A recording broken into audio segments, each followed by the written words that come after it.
So let me start with the new chapter, that is equilibrium. So next chapter is equilibrium. सबसे पहले समझें कि equilibrium बोलते किसको है, इक्विलिब्रियम चीज क्या है बेटा. Equilibrium is such a phenomena at which two opposing processes moves with the same speed. क्या बोलेंगे? It is a phenomenon in which two opposing processes moves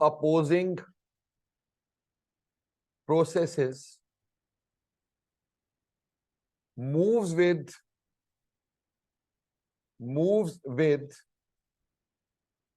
same speed. दो अपोजिंग प्रोसेस सेम स्पीड पे चल रहे हो, ठीक, तो उसको हम लोग क्या बोल देते हैं, इक्विलिब्रियम इज अचीव्ड. ठीक, जैसे मान लो अगर मैं ये कहता हूं कि ए से बी जाने के लिए मेरे पास एक रेट 1 है और बी से वापिस ए आने के लिए रेट 2 है. एट इक्विलिब्रियम, जब इक्विलिब्रियम आ जाएगा तो rate 1 will be equal to rate 2.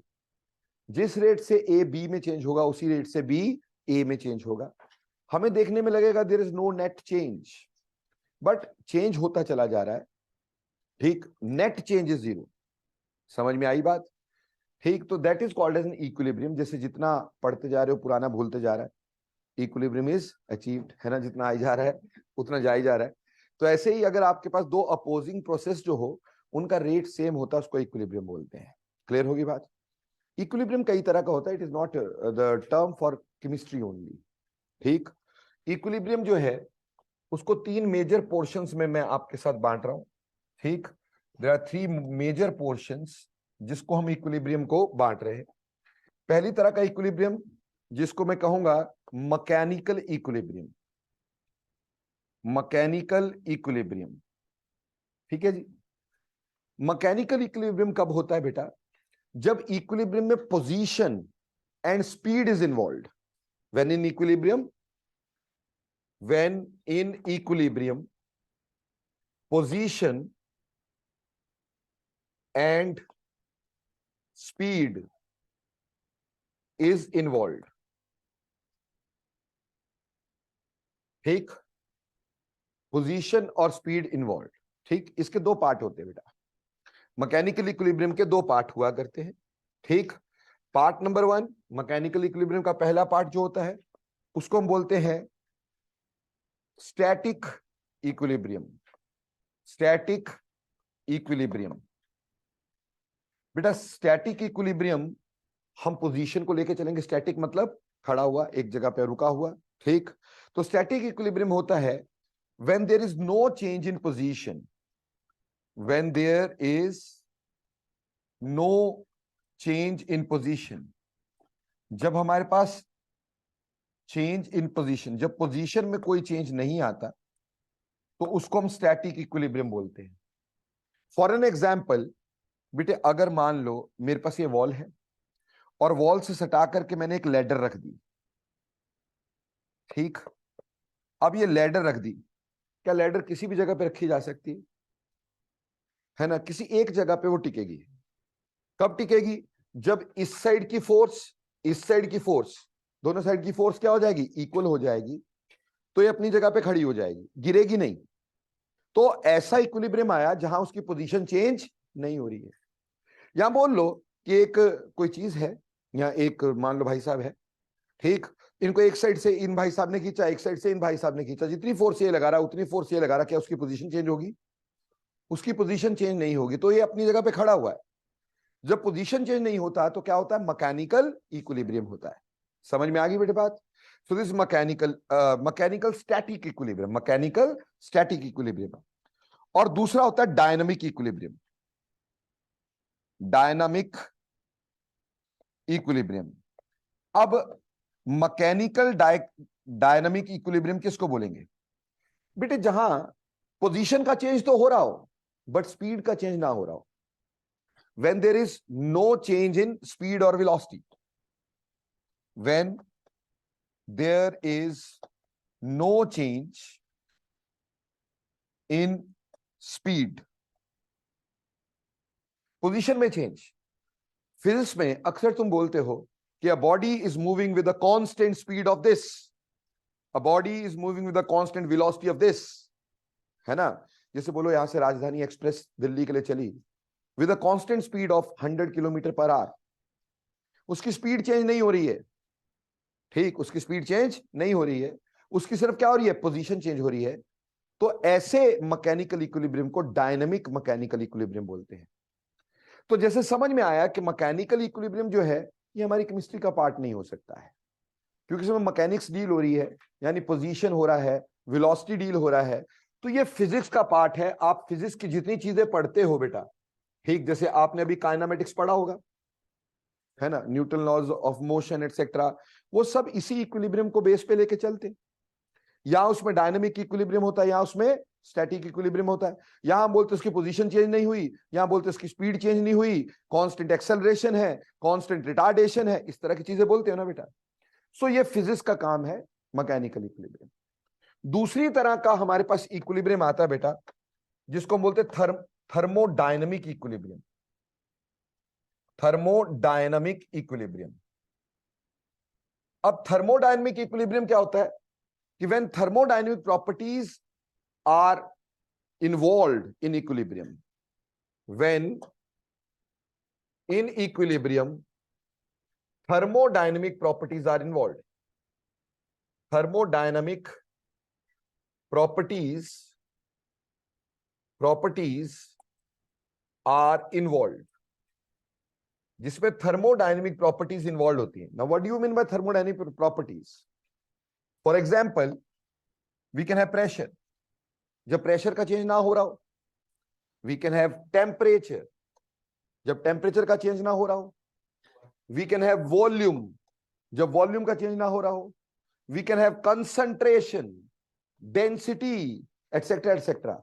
जितनी भी थर्मोडायनेमिक क्वांटिटीज हमने पढ़ी हैं, ठीक, जब उसमें कोई चेंज ना हो रहा हो, जैसे हमने बोला delta G zero at equilibrium, है ना, तो थर्मोडायनेमिक प्रॉपर्टी थी ना डेल्टा जी। तो जब किसी इक्विलिब्रियम में थर्मोडायनेमिक प्रॉपर्टीज इंवॉल्व होती, प्रेशर, वॉल्यूम, टेम्परेचर, एंथैल्पी, ठीक, फ्री एनर्जी, एटसेट्रा एटसेट्रा, वो थर्मोडायनेमिक इक्विलिब्रियम कहलाता है। समझ में आई बात बेटे? थर्मोडायनेमिक इक्विलिब्रियम आगे दो तरह का हो जाता है बेटा।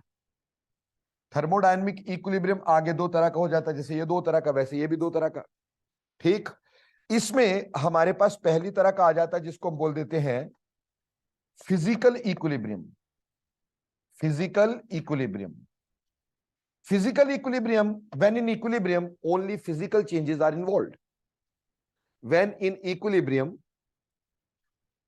When in equilibrium only physical changes are involved, physical changes are involved, जिसमें सिर्फ फिजिकल चेंज होता है, केमिकल चेंज नहीं होता है। जैसे बेटा मान लो हमारे पास वाटर विच वाज आइस, यानी कि solid, is changing into water which is liquid, and on the other hand liquid water is changing into ice. So ice की मेल्टिंग हो रही है और वाटर की क्या हो रही है, फ्रीजिंग हो रही है। मान लो rate of melting rate of freezing के बराबर आ जाता है, ऐसे केस में इक्विलिब्रियम आ जाएगा। पर क्या केमिकली वाटर का टमाटर बन गया? क्या वाटर का कोई चेंज आया? केमिकली वाटर का वही रहा ना, उसमें केमिकल चेंज इन्वॉल्व नहीं है। क्या इन्वॉल्व है? फिजिकल चेंज इन्वॉल्व है, स्टेट चेंज इन्वॉल्व हो गया, फेज चेंज इन्वॉल्व हो गया। तो उसको हमने क्या बोल दिया, फिजिकल इक्विलिब्रियम। कई लोग इसको फेज इक्विलिब्रियम के नाम से भी जानते हैं, ठीक है, क्यों? हम फेज चेंज की बात कर रहे हैं यहां पर। Any doubts? दूसरा हमारे पास आ गया बेटा यहां पर केमिकल इक्विलिब्रियम। अब केमिकल इक्विलिब्रियम, जब इक्विलिब्रियम में बेटा chemical changes are involve, when in equilibrium, when in equilibrium chemical changes are involve, chemical changes are involve. जब हमारे पास इक्विलिब्रियम में केमिकल चेंज इन्वॉल्व होते हैं, ठीक, तो उसको हम क्या बोल देते हैं, chemical equilibrium. For an example, मान लो कैल्शियम कार्बोनेट को एक बंद डब्बे में रखा, वो सॉलिड था और उसको हीट किया, that changes into calcium oxide solid plus carbon dioxide gas. एक जो डब्बा है वो बंद है, इससे कोई चीज एस्केप नहीं हो रही, जिस रेट से टूट रहा है उसी रेट से आपस में ज्वाइन करके ये बन भी रहा है, क्योंकि calcium oxide will be a base and carbon dioxide will be N acid, acid base react करके क्या देंगे, सॉल्ट। तो हो सकता है ये दोनों आपस में रिएक्ट करके ये दें और इसको तोड़ने से ये बने।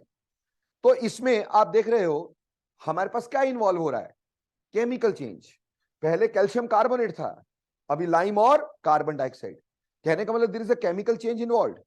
तो जब इक्विलिब्रियम में कोई केमिकल चेंज इन्वॉल्व होता है उसको केमिकल इक्विलिब्रियम बोला जाता है। बोलो समझ में आ गई बात। तीसरा जो हमारे पास इक्विलिब्रियम आता है बच्चों, तीसरी तरह का इक्विलिब्रियम जो थर्मोडायनेमिक्स में हमने कई बार डिस्कस किया, थर्मल इक्विलिब्रियम। थर्मल इक्विलिब्रियम का मतलब heat given is equal to heat taken. क्यों जी, जीरोथ लॉ ऑफ थर्मोडायनेमिक्स पढ़ा था ना। So heat given is equal to heat taken. जो कैलोरीमेट्री है, कैलोरीमेट्री यानी टेम्परेचर की मेजरमेंट, उसमें यही थर्मल इक्विलिब्रियम इन्वॉल्व होता है कि नहीं।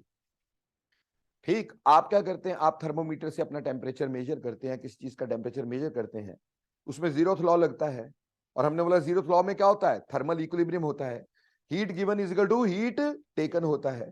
तो अगर दो बॉडीज में डिफरेंटली तीसरी बॉडी के साथ थर्मल इक्विलिब्रियम आ जाता है तो उन दोनों में भी क्या होता है, थर्मल इक्विलिब्रियम होता है, तो उन दोनों का टेम्परेचर क्या हो जाता है, सेम हो जाता है। So heat given is equal to heat taken, thermal equilibrium. समझ में आई बात। तो वो एक छोटा सा फिनोमिना थर्मल इक्विलिब्रियम है। हमारा मेजर टॉपिक यहां पे ये फिजिक्स का टॉपिक है, ये फिजिक्स का टॉपिक है, ये कैलोरीमेट्री में छोटा सा टॉपिक है। हमारा मेजर टॉपिक यहां पे क्या होगा, थर्मोडायनेमिक इक्विलिब्रियम, जिसको हम पढ़ेंगे इस चैप्टर में। वो क्या है, थर्मोडायनेमिक इक्विलिब्रियम, जहां थर्मोडायनेमिक प्रॉपर्टीज इन्वॉल्व रहेंगी। बोलो क्लियर हो गया। नो नेक्स्ट बात, आगे चलेंगे। नहीं बोलो। सो नेक्स्ट बात हमारे पास क्या आएगी बेटा, types of equilibrium on the basis of equilibrium ये है किस तरह का। ये तो हमने बोल दिया कि भाई इस तरह के तीन इक्विलिब्रियम होते हैं। अब इक्विलिब्रियम के वो पार्ट को हम डिस्कस करना चाह रहे हैं। हाँ जी मन्नत, अब इक्विलिब्रियम के उस पार्ट को हम डिस्कस करना चाह रहे हैं कि किस तरह से इक्विलिब्रियम में शिफ्ट वगैरह होता है। देखो बेटा, इसमें हमारे पास सबसे पहले आ जाता है जिसको बोलते हैं stable equilibrium. Stable equilibrium. Now what do you mean bye stable equilibrium. बेटा स्टेबल इक्विलिब्रियम जैसे नाम से क्लियर हो रहा है, स्टेबल है, मतलब अगर मैं इस इक्विलिब्रियम को डिस्टर्ब करूं तो ये इक्विलिब्रियम दोबारा मेंटेन होगा और उसी जगह पे होगा जहां पहले हुआ था। बात समझे कि नहीं समझे क्या कह रहा हूं। स्टेबल इक्विलिब्रियम क्या होता है, स्टेबल इक्विलिब्रियम होता है कि if equilibrium is disturbed, equilibrium is disturbed, if equilibrium is disturbed, it is again regained at the same positions. It is again regained at same positions. It is again regained at same position, यानी same concentrations पे दोबारा आ जाएगा। आपने उसको थोड़ा change किया पर दोबारा वहीं पे आ गया। कुत्ते की पूंछ, स्टेबल इक्विलिब्रियम कुत्ते की पूंछ है ना भाई। आपने उसको खींचा, सीधा करने की कोशिश की, अगेन वहीं पर उसी पोजीशन पे दोबारा। तो that sort of an equilibrium, ठीक, वो क्या हो गया, स्टेबल इक्विलिब्रियम। जिसको आप डिस्टर्ब करते हो, डिस्टर्ब होता है लेकिन वापस उसी पोजीशन पे जाके रीगेन हो जाता है। ठीक है जी, जैसे आप लोगों को मैं थोड़ा सा मोटिवेट करता हूं, एक दिन काम करते फिर दोबारा सेम पोजीशन पे, है ना भाई। So that is you are maintaining a stable equilibrium. दूसरी तरह का इक्विलिब्रियम देखो बेटा, दूसरी तरह का अनस्टेबल इक्विलिब्रियम।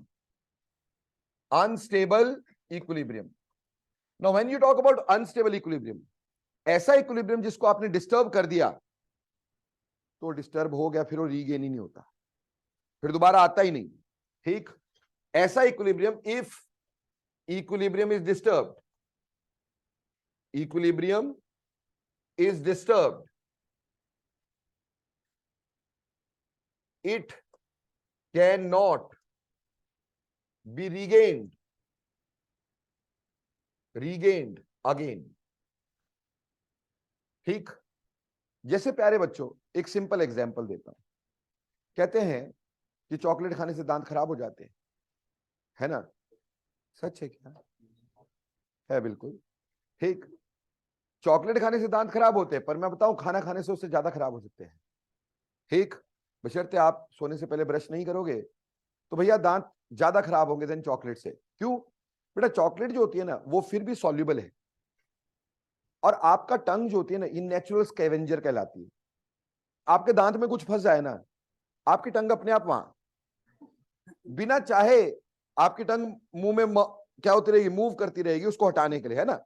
आप नहीं चाहोगे बट होगा। ऐसे अगर आपके मान लो चॉकलेट कहीं फंस गया तो आपके टंग अपने आप इसको सफाई में लग जाएगी, आपको कुछ नहीं करना पड़ेगा, और क्योंकि चॉकलेट डिसॉल्व हो जाती है वो हो जाएगी। लेकिन बेटा अगर खाना फंस गया वो डिसॉल्व नहीं होता है, ठीक, वो ज्यादा खराब कर सकता है। पर बेसिक बात क्या है कि दांत जो होते हैं ना वो बनते हैं एक मिनरल से, calcium hydroxy apatite. Calcium hydroxy apatite अभी फॉर्मूला नहीं बता रहा हूं, ठीक, क्योंकि उसका कोई इतना वैल्यू अभी नहीं है। ठीक, कैल्शियम हाइड्रोक्सी एपेटाइट, इससे हमारे पास इनेमल बनता है दांतों का। ठीक, इसमें अगर आप H पॉजिटिव डाल दो, ठीक, तो ये आयोनाइज हो जाता है, दांत आयोनाइज हो जाते हैं। आयोनाइज का मतलब आयंस में चेंज हो जाते हैं। ठीक, मान लो मैंने इसमें इक्विलिब्रियम बना दिया, अब ये एसिड कहां से आता है मुंह में? अगर दांत में कोई कार्बोहाइड्रेट फंस जाए, चॉकलेट, खाना, कोई भी कार्बोहाइड्रेट या ऐसे कोई चीज फंस जाए, हमारे मुंह का सलाइवा क्योंकि एल्डिहाइड्स होते हैं उसको चेंज कर देता है इनटू एसिड्स। एसिड बढ़ेगा, दांत आयनाइज हो जाएंगे। अब दांत जब आयनाइज होंगे क्या ऐसा होगा कि दोबारा से बन जाएंगे? आप ऐसा करो, दांतों को आयनाइज कर दो, फिर वही आयंस को इकट्ठा रख दो, दांत दोबारा से बन जाएगा? नहीं बनेगा। वो किसी समय पे क्या था? इक्विलिब्रियम था, ठीक, बट आपने डिस्टर्ब कर दिया, अब वो दोबारा से रीगेन नहीं होगा भाई। तो ऐसा अनस्टेबल इक्विलिब्रियम जो दोबारा रीगेन नहीं होता। हम ऐसा भी कह सकते हैं मेल्टिंग, कोई भी फेज चेंज होता है ना, कोई भी फेज चेंज वो इक्विलिब्रियम होता है, खास करके थर्मल इक्विलिब्रियम। ठीक, जैसे मान लो मेल्टिंग है, मेल्टिंग के दौरान टेम्परेचर चेंज नहीं होता। अगर 0 डिग्री पे मेल्टिंग हो रही है तो 0 डिग्री पे पूरी मेल्टिंग होगी। अगर आपने उसको एक बंद कंटेनर में रखा, जितनी मेल्टिंग होती है उतनी फ्रीजिंग होनी शुरू हो जाती है थोड़ी देर बाद। उससे क्या होता है? इक्विलिब्रियम आ जाता है, rate of melting becomes equal to rate of freezing, है ना? मान लो आपने इसको समझने के लिए क्या लिया, वाटर लिया आइस की तरह, और इसको कंटेनर में रख दिया, और ये पिघल के बन गया वाटर विच इज लिक्विड। लेकिन बंद कंटेनर में, इंसुलेटेड कंटेनर में, लाइक थर्मस फ्लास्क, ठीक, तो कुछ वाटर जमने लगा और कुछ ये पिघलने लगी। और मान लो एक समय ऐसा आ गया कि rate of melting becomes equal to rate of freezing. ऐसा समय आ गया। अगर ऐसा समय आ गया तो उस समय इक्विलिब्रियम इज अचीव्ड, है ना? आइस का मास उतना ही रहेगा, वाटर का मास उतना ही रहेगा, बट आइस मेल्ट कर रही होगी, वाटर फ्रीज कर रहा होगा।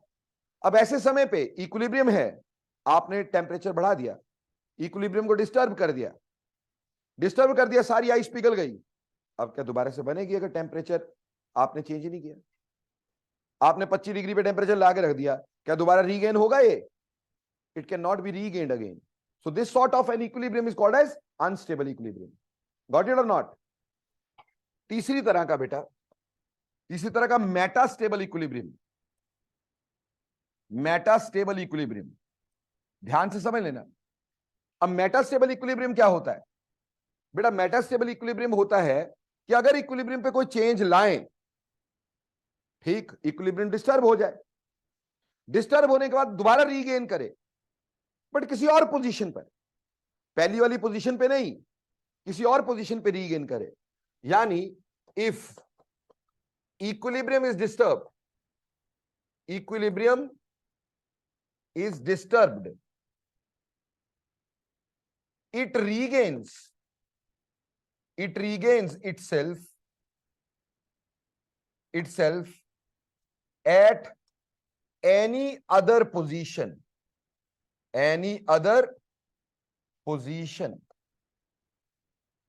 ठीक है जी। इन तीनों को समझने के लिए एक एग्जांपल देते हैं, तीनों को डिफरेंस समझने के लिए एक एग्जांपल देते हैं। ऐसे ही एक रॉ सा, वो आपने कभी देखा हो रस्सी पे चलने वाली लड़की, है ना, रस्सी लगाई हुई है ऊपर, उसके ऊपर लड़की चल रही है। ठीक, अब लड़की बीच में आ गई, रस्सी के ऊपर खड़ी हुई है। ठीक, तो ये हमारे पास रस्सी है और ये सुंदर कन्या है। ठीक, रस्सी के ऊपर खड़ी हुई है। अब क्या किया, जब ये खड़ी है बिल्कुल इसने इक्विलिब्रियम बना रखा है। अब आपने दूर से इसको ऐसे ऐसे किया, है ना। Now if she is somewhat ticklish, है ना, मान लो उसको टिकलिंग फील होती हो, अगर उसको फील होती होगी तो बेटा उसका इक्विलिब्रियम डिस्टर्ब हो जाएगा, होएगा कि नहीं, हिलने लग जाएगी। अब मान लो अगर उसको होती नहीं टिकलिंग फील, उसको कोई फर्क नहीं पड़ेगा। पर मान लो उसको फील होती है, तो ऐसी करने से ना सिर्फ क्या होगा, वो हिलने डुलने शुरू हो जाएगी। अब क्या हुआ कि उसने अपने आप को फिर से मेंटेन करना है। अब तीन प्रोपोर्शंस हो सकती हैं। पहली बात, आपने ऐसे ऐसे किया, उसका इक्विलिब्रियम खराब हुआ और उठा नीचे गिर गई। अब गिर गई तो अब क्या वो इक्विलिब्रियम दोबारा रीगेन होगा? नहीं होगा। तो ये कैसा हो गया? अनस्टेबल।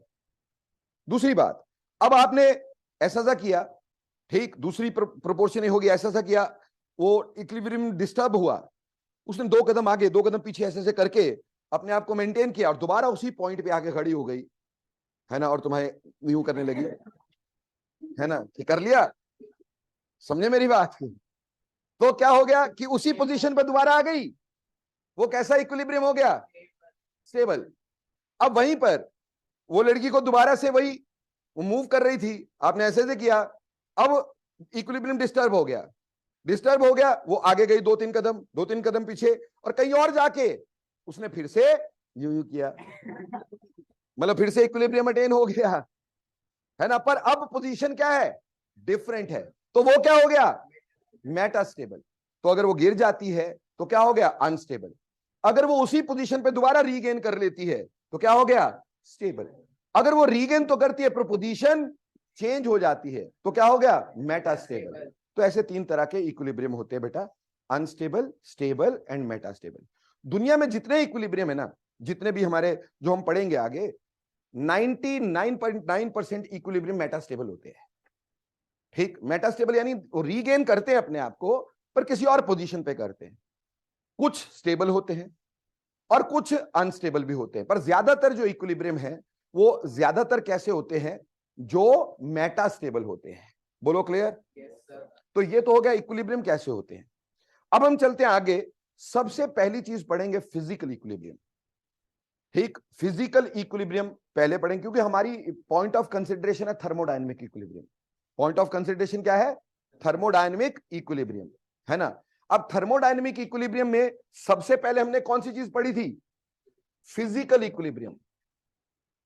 और फिजिकल इक्विलिब्रियम मैंने पीछे डिफाइन कर दिया। फिजिकल इक्विलिब्रियम का मतलब क्या हुआ? Only physical changes are involve in the equilibrium. ठीक, केमिकल चेंज नहीं हो रहा है, सिर्फ फिजिकल चेंज हो रहा है, तो उसको फिजिकल इक्विलिब्रियम बोलते हैं। इसमें सबसे पहला हमारे पास आएगा solid liquid equilibrium. Solid liquid equilibrium. तो first example of physical equilibrium is solid liquid equilibrium. आपने क्या किया बच्चों? एक थर्मस फ्लास्क लिया,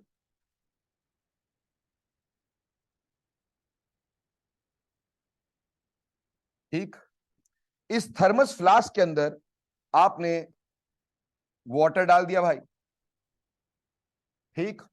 वाटर के साथ साथ आपने कुछ थोड़ा अमाउंट इसमें आइस क्यूब्स डाल दिए, ठीक। पर वाटर डालने समय हमने वाटर को मेजर कर लिया कि वाटर का वेट कितना है। आइस क्यूब डालते हुए हमने आइस क्यूब को मेजर कर लिया कि आइस क्यूब का वेट कितना है, ठीक है जी। अभी हमने क्या किया,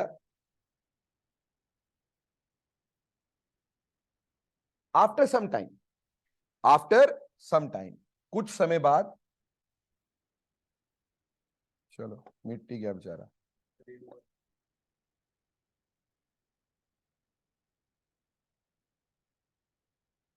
ठीक, थर्मस फ्लास्क को बंद कर दिया आपने, कुछ दिन कुछ देर पड़े रहने दिया, आफ्टर सम टाइम से 30 और सम ऑड मिनट्स, तो हमारे पास क्या हो गया कि वाटर अभी भी है और इसमें जो आइस है वो भी प्रेजेंट है, लेकिन अब आइस के क्यूब्स ना होके कुछ इर्रेगुलर सा मास है।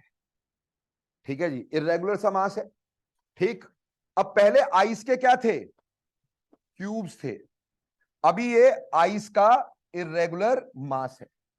अब हमने वाटर को वे किया तो हमने पाया जितना वाटर का वेट पहले था अभी भी वेट उतना ही है, और आइस को वेट किया, जितना आइस का वेट पहले था अभी भी उतना ही है। तो इससे पता क्या चला, इससे पता चला भी आइस भी उतनी रहेगी, वाटर भी उतना रह गया। पर बेटा यहां पे पहले क्यूब्स थे, अब क्या क्यूब हैं? इसका मतलब जो आइस तुमने डाली थी वो तो मेल्ट कर गई यार, जो आइस तुमने डाली थी वो क्या हो गई, मेल्ट कर गई। और ये वाली जो आइस है वो क्या है, वो नई बनी है, फ्रीज हुई है। तो इसमें इक्विलिब्रियम बना होगा कैसा, water which was solid was changing into water which was liquid. ठीक, and liquid water was changing into solid. समझ में आई बात? ठीक, देखो बेटा ये आइडियल एग्जाम्पल है, आइडियल इन द सेंस आप ये मत सोचो कि सर ऐसा थोड़ी होता है। ठीक, ऑब्वियसली बिल्कुल एग्जैक्ट इक्विलिब्रियम कभी नहीं आएगा क्योंकि हमारे पास कोई भी परफेक्टली आइसोलेटेड सिस्टम ही नहीं है। क्या थर्मोडायनेमिक परफेक्टली आइसोलेटेड है? क्या thermos flask perfectly isolated system है? परफेक्टली आइसोलेटेड होता तो इसी तरह का काम होता। अब इस केस में क्या हुआ, जो आपने आइस डाली वो मेल्ट कर गई और जो इसमें वाटर था वो फ्रीज कर गया। तो हुआ क्या, हुआ ये कि ऐसे केस में हमारे पास rate of melting becomes equal to rate of freezing. जिस रेट से हमारी जो आइस है वो मेल्ट कर रही थी उसी रेट से हमारा जो वाटर है वो क्या कर रहा था, फ्रीज कर रहा था। तो solid was changing into liquid and liquid was again changing into solid. So we have solid liquid equilibrium. Got it? और सॉलिड लिक्विड इक्विलिब्रियम में क्या होता है, rate of melting becomes equal to rate of freezing. जब कभी ऐसा हो जाएगा ठीक, तो उसको हम बोलेंगे सॉलिड लिक्विड इक्विलिब्रियम आ गया। पर बात है कि मैं पढ़ूं क्यों इसको, मेरे पेट में क्या दर्द है, आइस ऐसी हो ऐसी हो, उससे मेरे को क्या फर्क पड़ने वाला है, मैं क्यों पढ़ूं इस इक्विलिब्रियम को, क्या मेरा इसमें मोटिव है? देखो बेटा एक बात समझो, ये जो टेम्परेचर है, जिस टेम्परेचर पे ये इक्विलिब्रियम आया, क्या मैं उसको सॉलिड का मेल्टिंग पॉइंट बोल सकता हूं? क्या मैं उसको सॉलिड का मेल्टिंग पॉइंट बोल सकता हूं? क्योंकि उस पर सॉलिड क्या कर रहा है, मेल्ट कर रहा है। अगर मैंने टेम्परेचर इससे ज्यादा बढ़ाया तो चीज मेल्ट कर जाएगी, पूरी आइस मेल्ट कर जाएगी। जिस टेम्परेचर पे इक्विलिब्रियम आया, अब मैंने उसमें टेम्परेचर बढ़ाया तो वो मेल्ट कर जाएगी। इसका मतलब ये एक तरह से क्या है, मेल्टिंग पॉइंट है, सॉलिड का मेल्टिंग पॉइंट है। और इसी टेम्परेचर से अगर मैंने टेम्परेचर कम किया तो क्या होगा, बाकी वाटर भी फ्रीज हो जाएगा, आइस बन जाएगा। तो can it be taken as freezing point of liquid? तो यानी कि हम इसको मेल्टिंग पॉइंट ऑफ सॉलिड या फ्रीजिंग पॉइंट ऑफ लिक्विड बोल सकते हैं। इसका मतलब यह हुआ कि melting and freezing point, melting and freezing point of a substance, freezing point of a substance lies at same temperature। इससे हमें ज्ञान यह मिला कि किसी भी सब्सटेंस का मेल्टिंग या फ्रीजिंग पॉइंट एक ही टेम्परेचर पे होता है। जब ये इक्विलिब्रियम आ जाता है तो वो आप सॉलिड के केस में मेल्टिंग पॉइंट बोल देते हैं और लिक्विड के केस में क्या बोल देते हैं, फ्रीजिंग पॉइंट बोल देते हैं। तो ऐसे इक्विलिब्रियम से हम मेल्टिंग और फ्रीजिंग पॉइंट निकाल सकते हैं। अब इस ज्ञान से हमें मिला क्या, ठीक, कि भाई मेल्टिंग और फ्रीजिंग पॉइंट सेम टेम्परेचर पे लाई करते हो, मेरी बला से करते हो, मेरे को क्या जरूरत है बेटा, बहुत ज्यादा जरूरत है। फ्यूचर में आपको कई ऐसी चीजें करनी है जिसमें आपको किसी चीज का मान लो मेल्टिंग पॉइंट कम करना है। मेल्टिंग पॉइंट कम करने का कोई तरीका नहीं हमारे पास, लेकिन बेटा +2 में तुम्हें पढ़ाऊंगा फ्रीजिंग पॉइंट कम करने का तरीका है अपने पास। ठीक, फ्रीजिंग पॉइंट को कम करने का तरीका है, मेल्टिंग पॉइंट को कम करने का तरीका नहीं है। तो अपन फ्रीजिंग पॉइंट को कम कर दें तो मेल्टिंग पॉइंट अपने आप कम हो जाएगा, because that lies at the same temperature. So this will be a device in the future to decrease the melting point. When we decrease freezing point, melting point decreases. अगर हमें ये ज्ञान ना पता होता कि मेल्टिंग और फ्रीजिंग पॉइंट सेम टेम्परेचर पे है, तो क्या मेल्टिंग पॉइंट को हम डिक्रीज कर सकते थे? सर क्यों जरूरत है मेल्टिंग पॉइंट को डिक्रीज करने की? अरे यार आगे मेटलर्जी पढ़ोगे कभी, मेटलर्जी समझते हैं, जैसे मेटल्स को एक्सट्रैक्ट करना है आपने, ठीक। अब मेटल को एक्सट्रैक्ट करना है तो कई बार हम उसमें इलेक्ट्रोलिसिस करते, करंट पास करवाते हैं, तो भैया उसके लिए सॉल्यूशन चाहिए होता है। जैसे NaCl से आपको Na को सेपरेट करना है, सोडियम को सेपरेट करना है, तो उसके लिए हम इलेक्ट्रोलिसिस करते हैं। अब NaCl सॉलिड होता है, सॉलिड होता है, उसको मेल्ट करना होता है, पर उसकी melting point is too high, melting point is too high, melting point बहुत ज्यादा होता है, तो अब उसको पहले नीचे लाना पड़ेगा।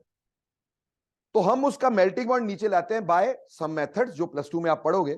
मेल्टिंग पॉइंट कैसे लाते हैं नीचे? फ्रीजिंग पॉइंट को नीचे लाते हैं, मेल्टिंग पॉइंट नीचे आ जाता है। समझ में आई? तो इजीली मेल्ट कर जाता है, ठीक, और हम उसके ऊपर अपना काम कर सकते हैं। क्लियर? तो यहां से हमें यह पता चलना चाहिए सबसे पहली बात कि सॉलिड लिक्विड इक्विलिब्रियम क्या होता है। बेटा सॉलिड लिक्विड इक्विलिब्रियम होता है when rate of melting becomes equal to rate of freezing. ठीक, ये जानने से हमें क्या पता चलता है? ये जानने से हमें पता चलता है melting and freezing point lies at the same temperature, और ये हमारे लिए एक डिवाइस बन जाती है फ्यूचर में। किसी भी चीज की मेल्टिंग पॉइंट को कम करने के लिए हम उसका फ्रीजिंग पॉइंट कम कर देते हैं, जिसका हमारे पास मेथड है, तो उससे मेल्टिंग पॉइंट भी कम किया जा सकता है। फ्रीजिंग पॉइंट का एज सच कोई मेथड नहीं है उसको, मतलब यू कैन से कम करने का, ठीक, और अदर मेल्टिंग पॉइंट को कम करने का कोई मेथड नहीं है हमारे पास, तो फ्रीजिंग पॉइंट को कम करने का मेथड है, उससे मेल्टिंग पॉइंट अपने आप ही कम हो जाता है। बोलो क्लियर? तो ये फायदा इसका फ्यूचर में पता चलेगा। पर ये पहली तरह का इक्विलिब्रियम आ गया, solid solution equilibrium. Got it और नॉट? नेक्स्ट बेटे दूसरी तरह का फिजिकल इक्विलिब्रियम है liquid gas equilibrium. Liquid gas equilibrium, liquid gas equilibrium. Now what do you mean by liquid gas equilibrium? आपने क्या किया, एक वेसल लिया, ठीक, you have taken a vessel,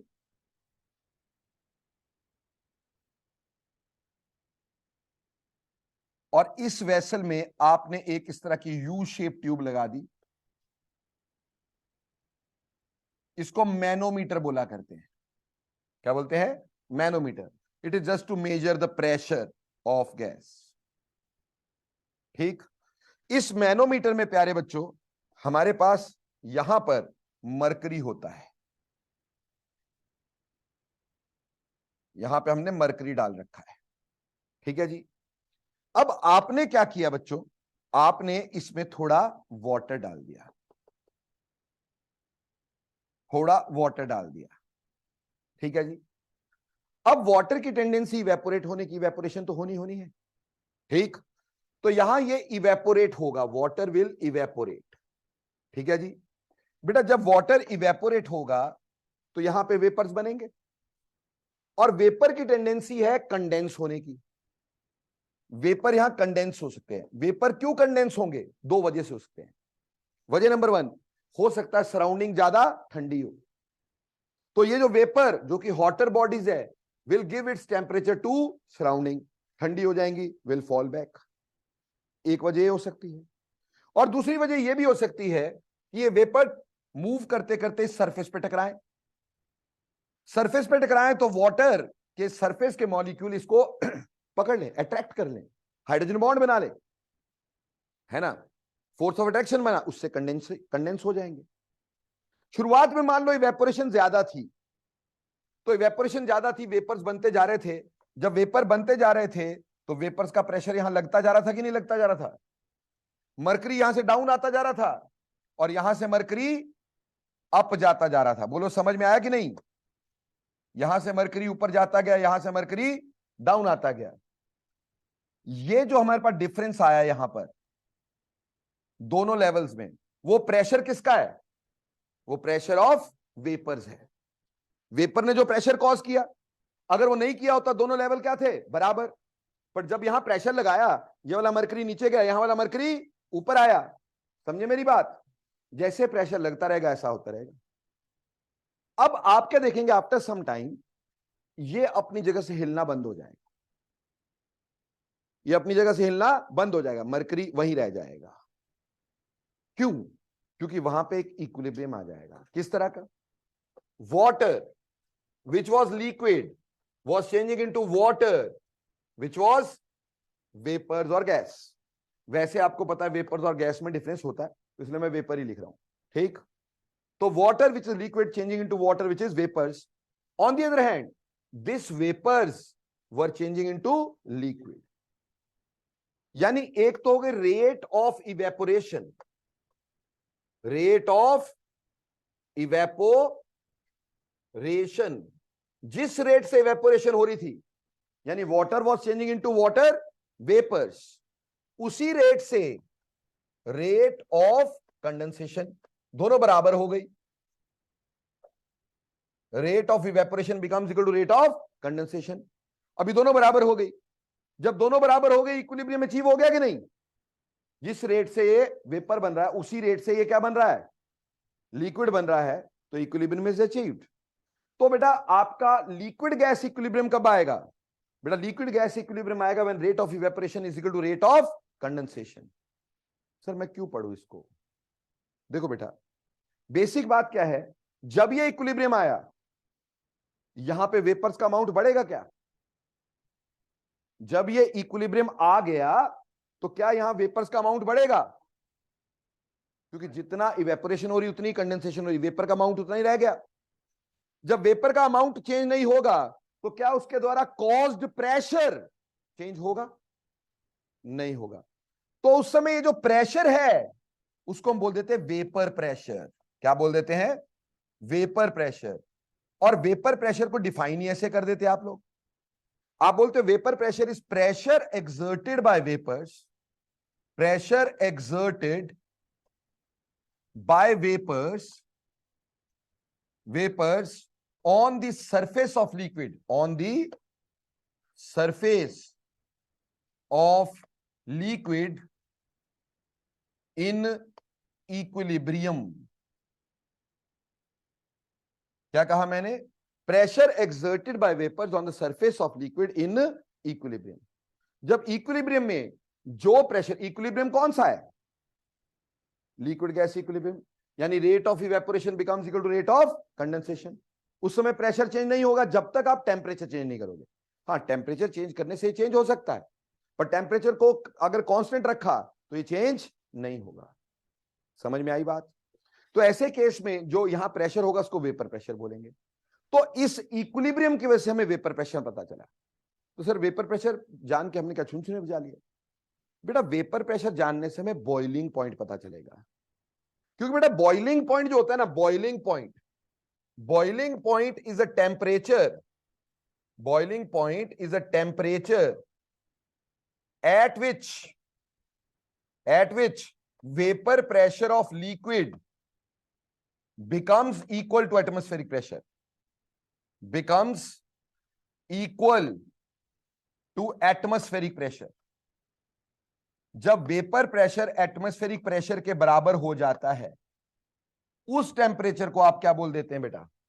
उस टेम्परेचर को आप बॉइलिंग पॉइंट बोल देते हैं। तो अगर मेरे को वेपर प्रेशर पता है तो मुझे पता है कि कितना मेरे को इंक्रीज करना पड़ेगा ताकि एटमॉस्फेरिक प्रेशर के बराबर बन जाए। तो मैं उसको हीट करूंगा तो वेपर प्रेशर धीरे धीरे बढ़ेगा। ठीक? और क्या होगा? एक टेम्परेचर पे it will become equal to atmospheric pressure. ठीक? और बॉइलिंग शुरू हो जाएगी। तो किसी बॉइलिंग पॉइंट को निकालने के लिए बॉइल करना जरूरी है क्या? अगर उसका मेरे को पहले से वेपर प्रेशर पता है तो मैं बड़ी आराम से बता सकता हूं कि उसका बॉइलिंग पॉइंट कितना होगा विदाउट बॉइलिंग इट। क्योंकि कई चीजों को बॉयल करो भैया, पटाखा बच जाता है, फोटो पे हार चढ़ जाता है ना। कई चीजें एक्सप्लोसिव होती, उसको डायरेक्ट बॉयल नहीं किया जा सकता। तो बेटा इसी फिनोमिना को यूज करके हम क्या निकाल सकते हैं, उसका बॉइलिंग पॉइंट निकाल सकते हैं कि इस पॉइंट पे ये बॉयल होगा। समझ में आई बात? तो अगर मेरे को ये इक्विलिब्रियम ना आता हो, मेरे को वेपर प्रेशर नहीं पता होगा, अगर मेरे को वेपर प्रेशर नहीं पता होगा, मेरे को बॉइलिंग पॉइंट नहीं पता चलेगा भाई। तो इसका फायदा ये हुआ कि हम बॉइलिंग पॉइंट निकाल सके। तो पहली बात, लिक्विड गैस इक्विलिब्रियम क्या होता है? बोलो, लिक्विड गैस इक्विलिब्रियम होता है when rate of evaporation becomes equal to rate of condensation. वो लिक्विड गैस इक्विलिब्रियम होता है। और उस समय हमें क्या मिला? उस समय हमें वेपर प्रेशर मिला। वेपर प्रेशर क्या था? It is pressure exerted by vapours on the surface of this liquid at equilibrium. And what sort of equilibrium? It is liquid gas equilibrium. और वेपर प्रेशर जानने से हम बॉइलिंग पॉइंट निकाल सके। तो बेटा दूसरा फिजिकल इक्विलिब्रियम समझ में आता है, इसकी सिग्निफिकेंस समझ में आती है, पढ़ भी क्यों रहे हैं। ठीक, क्योंकि हर चीज ऐसे थोड़ी भी हमने ऐसे ही पढ़ी जाना है बिना किसी बात कही, कोई लॉजिक होता है हर चीज को पढ़ने का। ठीक, तो ये हो गया लिक्विड गैस इक्विलिब्रियम। चले आगे, आगे चलते हैं।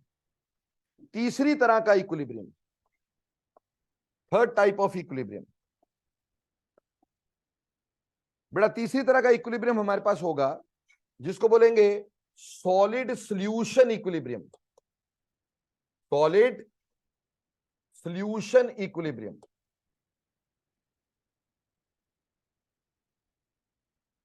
सॉलिड सॉल्यूशन इक्विलिब्रियम, हाँ जी बेटे। बेटा मेरे को तो ये भी नहीं पता कहां से ऑफ होगा, कहां से भाई, यहां से। Done, okay. Solid solution equilibrium. बेटा when we talk about solid solution equilibrium, what does it means? देखो बेटे, हमने क्या किया, एक गिलास लिया, ठीक, उस गिलास में आपने चीनी का एक चम्मच डाला, थोड़ा चम्मच हिलाया, मेल्ट, वो क्या हो गया, डिसॉल्व हो गई शुगर। आपने एक चम्मच और डाला, वो भी डिसॉल्व हो गई। आपने एक चम्मच और डाला, वो भी डिसॉल्व हो गई। आप बेशर्मों की तरह डालते जा रहे हैं, अब वो डिसॉल्व होती जा रही है। पर एक पॉइंट जरूर ऐसा आएगा, ये गिलास था, ठीक, और इस गिलास में हमने डाला हुआ था वाटर, ठीक, इस वाटर में हमने डाली शुगर, ठीक है जी, शुगर डालते चले जा रहे हो। जब आप शुगर डालते जा रहे हो, डिसॉल्व होती जा रही है, एक पॉइंट पर आके हमें यहां पे थोड़े से शुगर क्रिस्टल दिखने शुरू हो जाएंगे। जब शुगर क्रिस्टल हमें दिखने शुरू हो जाएंगे तो इसका मतलब होगा कि अब इसमें शुगर डिसॉल्व नहीं हो रही है ना। इसको बोलते हैं सैचुरेटेड स्टेट। क्या बोलते हैं?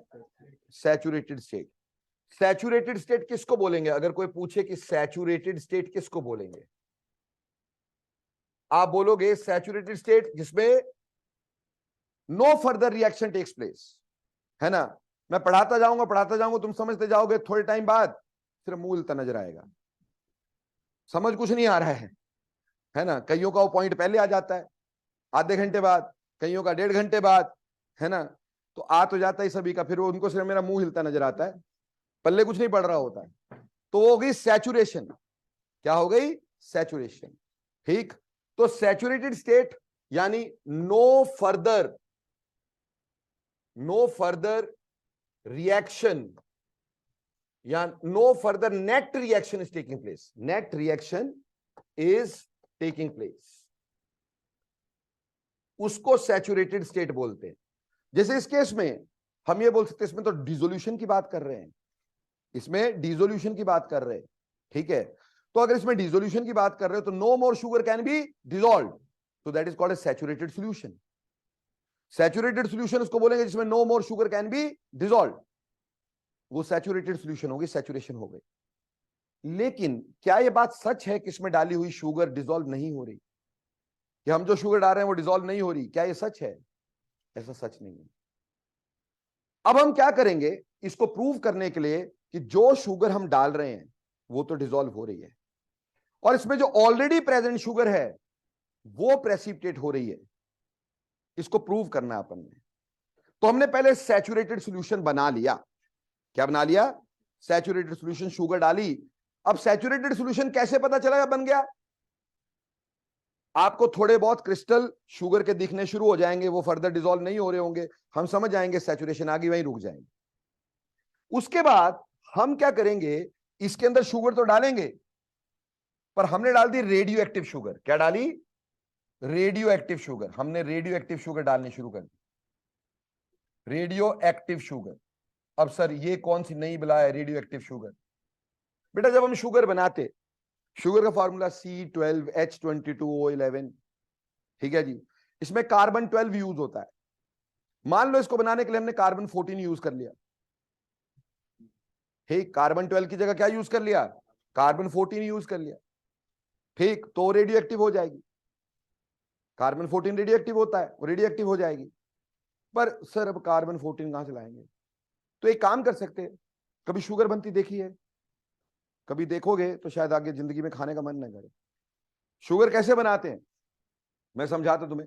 शुगर केन जूस होता है, उसको निकालते हैं, बॉयलर्स होते हैं बड़े बड़े, उसके अंदर उसका जूस डाल देते हैं, उसका जूस बॉयल करते हैं। जब बॉयल करते हैं तो काला हो जाता है, बिल्कुल बिल्कुल ब्लैक।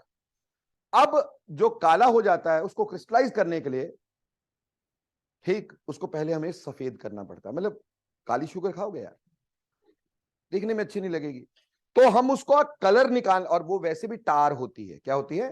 टार होती है, जो ब्लैक होता है, उसको रिमूव करना होता है। तो हम उसमें डालते हैं हड्डियों का चूरा।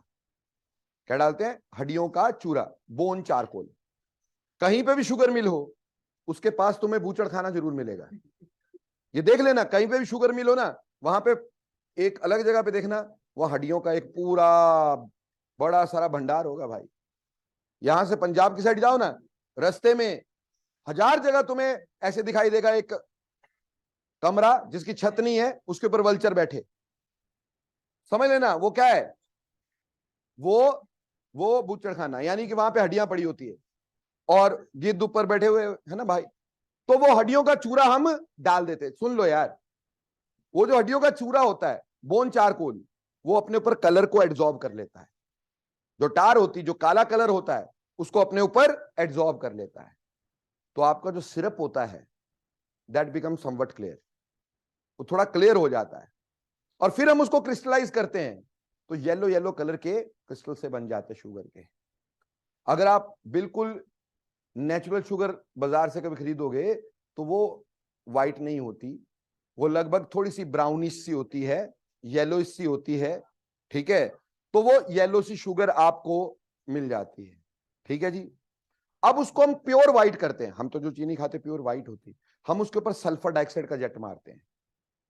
सल्फर डाइऑक्साइड उसको ब्लीच करती है, ब्लीच करके उसको व्हाइट कर दे। आपकी कॉपियों के पेज सल्फर डाइऑक्साइड से ब्लीच होते हैं।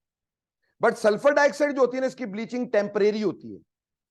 क्यों टेम्परेरी होती है बेटा? रिडक्शन से होती है। Sulphur dioxide bleaches by reduction, और हमारा एटमॉस्फेयर होता है ऑक्सीडाइजिंग। हमारे एटमॉस्फेयर में फ्री ऑक्सीजन है ना, तो सल्फर डाइऑक्साइड से जब हम ब्लीच करते हैं ना किस चीज को, वो रिडक्शन से होता है, तो कंपाउंड रिड्यूस हो चुका होता है, ठीक। इसलिए ब्लीचिंग से वो कलर खत्म हो गया होता है, रिडक्शन की वजह से। एटमॉस्फेयर में रखते हो, दोबारा ऑक्सीडेशन हो जाती है, दोबारा से वैसे ही कलर आ जाता है। इसलिए कॉपियों के पेज येलो हो जाते हैं आफ्टर सम टाइम, है ना भाई। क्लियर हो गया? तो शुगर भी अगर तुम आज ये देखना चाहो, अपने घर की शुगर जो है ना, वो 2 चम्मच निकाल के किसी ऐसे पर्टिकुलर वेसल में रख लो जिसमें हवा तो जाए बट चीटी विटी ना जा पाए, ऐसा कुछ मैस सा हो, उसको बाहर रख दो। 2 महीने बाद देखोगे शुगर आपको येलो मिलेगी। क्यों मिलेगी? बहुत सिंपल है कि वो रिड्यूस की थी किससे? सल्फर डाइऑक्साइड से, उसको ब्लीच किया था। और सल्फर डाइऑक्साइड से जो ब्लीचिंग होती है वो टेम्परेरी होती है, it will again regain its colour, तो ब्राउनिश सी, येलो सी मिल जाएगी। अब मैं तुम्हें बता रहा था रेडियो एक्टिव शुगर, तो बेटा रेडियो एक्टिव शुगर कैसे बना सकते हैं? यहां तो कार्बन का आइसोटोप ले लो, और यहां फिर जब हम सल्फर डाइऑक्साइड जेट मार रहे हैं तो सल्फर रेडियो एक्टिविटी ले लो यार, उससे भी रेडियो एक्टिविटी आ जाएगी उसके अंदर। पर मेन हमारा मुद्दा रेडियो एक्टिव बनाना नहीं, हमारा मुद्दा इस इक्विलिब्रियम को बताना है। अब क्या है कि जब ये सैचुरेटेड सॉल्यूशन बन गई, हमने नॉर्मल शुगर डाल करके सैचुरेट कर दिया सॉल्यूशन को, हमारे पास कुछ क्रिस्टल दिखाई दे रहे हैं नॉर्मल शुगर के। अब हमने रेडियो एक्टिव शुगर डालनी शुरू की। अगर मान लो हमारे द्वारा डाली गई शुगर डिसॉल्व ना हो रही होती, तो यहां पे इकट्ठी कौन सी होती? रेडियो एक्टिव इकट्ठी होती। पर मजे की बात क्या है कि हम इसको डालते रहेंगे, शुगर जो इकट्ठी होगी वो नॉर्मल होगी और सॉल्यूशन रेडियो एक्टिव बनता जाएगा। सॉल्यूशन क्या बनता जाएगा? रेडियो एक्टिव बनता जाएगा। और यहां जो शुगर इकट्ठी होती रहेगी वो नॉन रेडियो एक्टिव होगी। इसका मतलब क्या हो गया कि जो शुगर हम डाल रहे हैं भैया वो तो डिसॉल्व हो रही है, तभी वो सॉल्यूशन को क्या बना रही है? Radio active. और जो उसमें पहले नॉर्मल शुगर थी वो बाहर निकल रही है, प्रेसिपिटेट हो रही है। ठीक है, तो उससे क्या हो गया? हमारे पास नॉन रेडियो एक्टिव शुगर हमारे पास बननी शुरू हुई। तो ऐसे इक्विलिब्रियम में हमारे पास क्या हुआ कि रेट ऑफ डिसोल्यूशन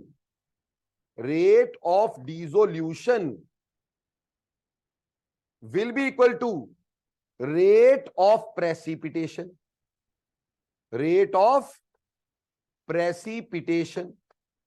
और यहां बोलो क्रिस्टलाइजेशन, और क्रिस्टलाइजेशन जिस रेट से शुगर डिसॉल्व हो रही है उसी रेट से क्या हो रही है? क्रिस्टलाइज हो रही है, क्रिस्टलाइजेशन। क्लियर? जिससे हम जो शुगर डाल रहे हैं वो डिसॉल्व हो रही है, जितनी डाल रहे हो उतनी डिसॉल्व हो रही है, उतना ही हमारे पास क्या हो रही है? प्रेसिपिटेट होती जा रही है। तो इक्विलिब्रियम इज मेंटेन ना। सो ऐसा इक्विलिब्रियम जहां पे rate of dissolution becomes equal to rate of precipitation, that is solid solution equilibrium. यानी शुगर सॉलिड, यहां मैंने शुगर का एग्जांपल लिया, sugar solid is changing into sugar solution, and यहां से ये शुगर सॉल्यूशन से शुगर बार भी आ रही है और शुगर भी बनती जा रही है। और यहां पे क्या हो रहा है? Rate of dissolution becomes equal to rate of precipitation. बोलो क्लियर? तो अगर आपको बोले सॉलिड सॉल्यूशन इक्विलिब्रियम कब आया, बोलना जब rate of dissolution becomes equal to rate of precipitation, तो हमारे पास सॉलिड सॉल्यूशन इक्विलिब्रियम आ जाता है। देखो बेटा, इससे हमें एक बहुत बड़ी चीज सीखने को मिलती है, वो ये कि इक्विलिब्रियम जो है ना उस पर रिएक्शन रुकता नहीं है। हमें लगता है कि no more sugar can be dissolve, हमें लगता है कि रिएक्शन रुक गया, पर रिएक्शन रुकता नहीं है, रिएक्शन होता रहता है। पर होता क्या है? जितना फॉरवर्ड होता है उतना ही बैकवर्ड होता है, तो नेट चेंज क्या हो जाता है? जीरो। यानी यहां से हम इक्विलिब्रियम को प्रूव कर सकते हैं कि इक्विलिब्रियम डायनामिक होता है। डायनामिक मतलब उस पर रिएक्शन रुकता नहीं है, रिएक्शन चलता रहता है, लेकिन दो अपोजिंग प्रोसेस की रेट क्या हो जाती है? सेम हो जाती है, उसको इक्विलिब्रियम बोलते हैं। यहां से हम इक्विलिब्रियम की डायनेमिसिटी प्रूव कर देते हैं। पर उसके लिए नहीं, ये क्यों बनाया गया था या क्यों पढ़ूं मैं इसको? बेटा, जब ये इक्विलिब्रियम आ जाएगा क्या फर्दर शुगर डिसॉल्व होगी? यानी इतने अमाउंट ऑफ वाटर में इतनी ही शुगर डिसॉल्व होगी, उसको हम बोलते हैं सॉल्युबिलिटी। क्या बोलते हैं? इससे हमें सॉल्ट्स की सॉल्युबिलिटी का ज्ञान हो जाता है। ठीक, इससे हमें क्या ज्ञान हो जाता है? सॉल्युबिलिटी, कितना सॉल्ट डिसॉल्व होगा। सॉल्युबिलिटी का मतलब क्या है? सॉल्युबिलिटी का मतलब क्या है? Mass of substance dissolved in 100 gram of solvent to form a saturated solution. तो सैचुरेटेड सॉल्यूशन बनाने के लिए कितना अमाउंट डिसॉल्व करोगे, वो सॉल्युबिलिटी होती है। तो बेटा, इससे हमें सॉल्युबिलिटी का ज्ञान हो जाता है, क्योंकि जब ये इक्विलिब्रियम आएगा तो उससे ज्यादा सॉल्यूट को हम डिसॉल्व नहीं कर पाएंगे, तो हम समझ सकेंगे कि इस सॉल्ट की सॉल्युबिलिटी कितनी है। और सारी दुनिया का काम इससे होता है, जितनी भी चीजें हम प्रेसिपिटेट बनाते हैं इसी इक्विलिब्रियम को लेकर चलते हैं। हमें इक्विलिब्रियम ला करके फिर चीजों को प्रेसिपिटेट करवाते हैं बेटा जी। ठीक है जी, जितनी सॉल्ट एनालिसिस करते हो तुम लोग, है ना, जैसे तुम्हारे प्रैक्टिकल में सॉल्ट एनालिसिस होती ना, कौन कौन सा सॉल्ट है उसके क्रिस्टल बनाने होते हैं, तो वो इसी पे तो बेस्ड है। जितनी दुनिया की क्रिस्टलाइजेशन है वो सब इसी पे बेस्ड है, सॉल्युबिलिटी पे। और सॉल्युबिलिटी का ज्ञान यहां से हुआ। तो बोलो सॉलिड सॉल्यूशन इक्विलिब्रियम क्या होता है, कैसे होता है, क्यों होता है? समझ में आया कि नहीं आया? उससे क्या सीखे तुम? समझ में आया कि नहीं आया? ओके, ये सॉलिड सॉल्यूशन इक्विलिब्रियम हो गया। चौथी तरह का फिजिकल इक्विलिब्रियम, चौथी तरह का physical equilibrium, that is gas solution equilibrium. Gas solution equilibrium.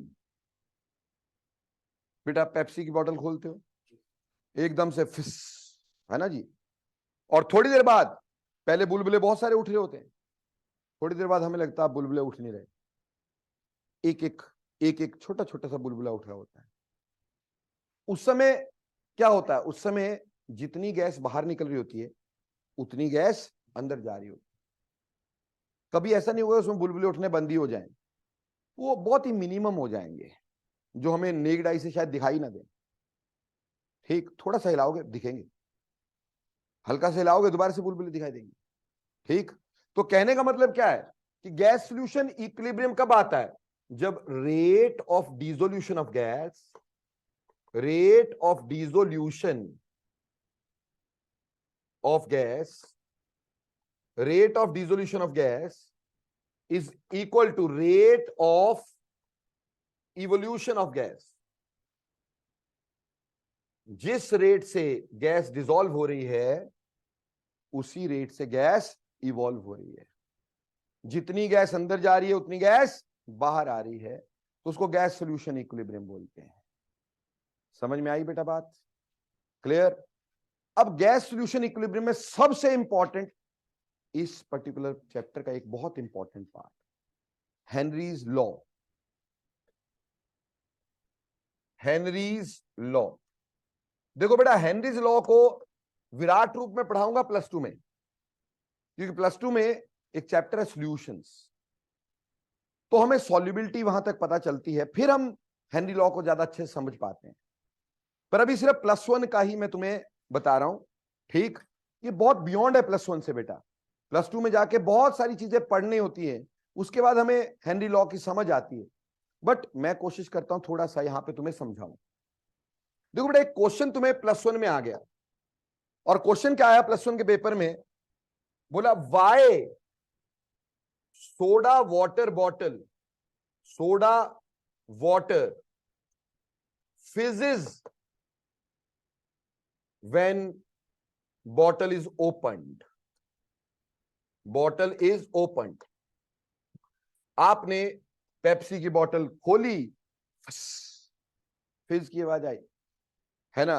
ऐसे ही जब आपने कोई कैन खोला एरिएटेड ड्रिंक का, उससे फिज की आवाज आएगी। Why it is so, why it fizzes when it is opened. देखो बेटा इसमें लगता है हेनरी लॉ। हेनरी लॉ क्या कहता है? हेनरी लॉ +1 के लिए पढ़ा रहा हूं। हेनरी लॉ कहता है कि mass of gas dissolve is directly proportional to the pressure of gas above the solution। जितना गैस का प्रेशर सॉल्यूशन के ऊपर ज्यादा होगा उतनी गैस डिसॉल्व भी ज्यादा होगी। ठीक, mass of gas dissolve is directly proportional to the pressure of gas above the solution. क्या होता है कि सोडा वाटर बॉटल को हम पैक करते, पहले एक बात बताओ, जो हम एरिएट करते ना हमारे ड्रिंक्स, है ना, मतलब जैसे मान लो पेप्सी बनाया, थम्स अप बनाया, एप्पी फिज बनाया, सोडा वाटर बनाया, ये जो हम एरिएट करते हैं ना ड्रिंक को, ये कौन सी गैस से करते हैं? कार्बन डाइऑक्साइड, है ना? कार्बन डाइऑक्साइड से हम एरिएट करते हैं। ठीक है जी, तो हमने कार्बन डाइऑक्साइड को डाला, प्रेशर कार्बन डाइऑक्साइड का बहुत ज्यादा होगा तो ज्यादा कार्बन डाइऑक्साइड डिसॉल्व हो जाएगी अकॉर्डिंग टू हेनरीज लॉ। जैसे आजकल बहुत सारों के घरों में सोडा वाटर मेकर होते हैं। ठीक, तो सोडा वाटर मेकर में क्या होता है, एक सिलेंडर लगा हुआ होता है जिसमें कार्बन डाइऑक्साइड होती है। ठीक, और क्या करते हैं, जब उसको पुश करते हैं तो कार्बन डाइऑक्साइड बहुत प्रेशर के साथ बाहर निकलती है। तो जो वाटर हम डालते हैं, वाटर के ऊपर कार्बन डाइऑक्साइड का प्रेशर ज्यादा हो जाता है, इसलिए कार्बन डाइऑक्साइड ज्यादा डिसॉल्व हो जाती है, इट बिकम्स सोडा वाटर। समझ में आया? क्योंकि जितना प्रेशर ज्यादा होगा कार्बन डाइऑक्साइड का अकॉर्डिंग टू हेनरीज लॉ, उतना ही मास ऑफ गैस डिसॉल्व्ड ज्यादा हो जाएगा। अब क्वेश्चन था why soda water bottle fizzes out when it is opened. बेटे हम सोडा वाटर बॉटल में जब बनाते हैं इसको सोडा वाटर, तो हम बहुत हाई प्रेशर ऑफ गैस पे बनाते हैं। हम गैस का प्रेशर बहुत हाई रखते हैं जिससे मास ऑफ गैस डिसॉल्व बहुत ज्यादा हो जाती, फिर ढक्कन बंद कर देते। अब हाई प्रेशर पे आपने क्या किया, गैस को डिसॉल्व किया। When pressure is high, mass of gas dissolved is more, और ढक्कन बंद। अब जैसे आपने ढक्कन खोला, प्रेशर डिक्रीजेस, क्योंकि एटमॉस्फेयर का उतना प्रेशर है नहीं। मान लो आपने ऐसा किया था, कार्बन डाइऑक्साइड को 100 एटमॉस्फेयर पे डाला था। अब 100 एटमॉस्फेयर इतना ज्यादा प्रेशर था, मान लो 100 नहीं 10 ही मान लो यार, 10 एटमॉस्फेयर पे डाला था, तो मास ऑफ गैस डिसॉल्व ज्यादा था। लेकिन जैसे ढक्कन खोला, अभी प्रेशर क्या है, 1 एटमॉस्फेयर। प्रेशर डिक्रीजेस, अगर प्रेशर डिक्रीजेस तो mass of gas dissolve should also be decreased. तो जो एक्स्ट्रा मास होगा that will come out as fizz. Got it और नॉट? तो इसका आंसर कैसे दोगे, हिंदी में बता रहा हूं। बोला हम सोडा वाटर बॉटल को पैक करते हैं at a very high pressure, and when it is opened pressure decreases. Pressure decreases तो mass of gas dissolved should also decrease, so the extra mass dissolved comes out as fizz. Therefore, soda water bottle fizzes out when it is opened.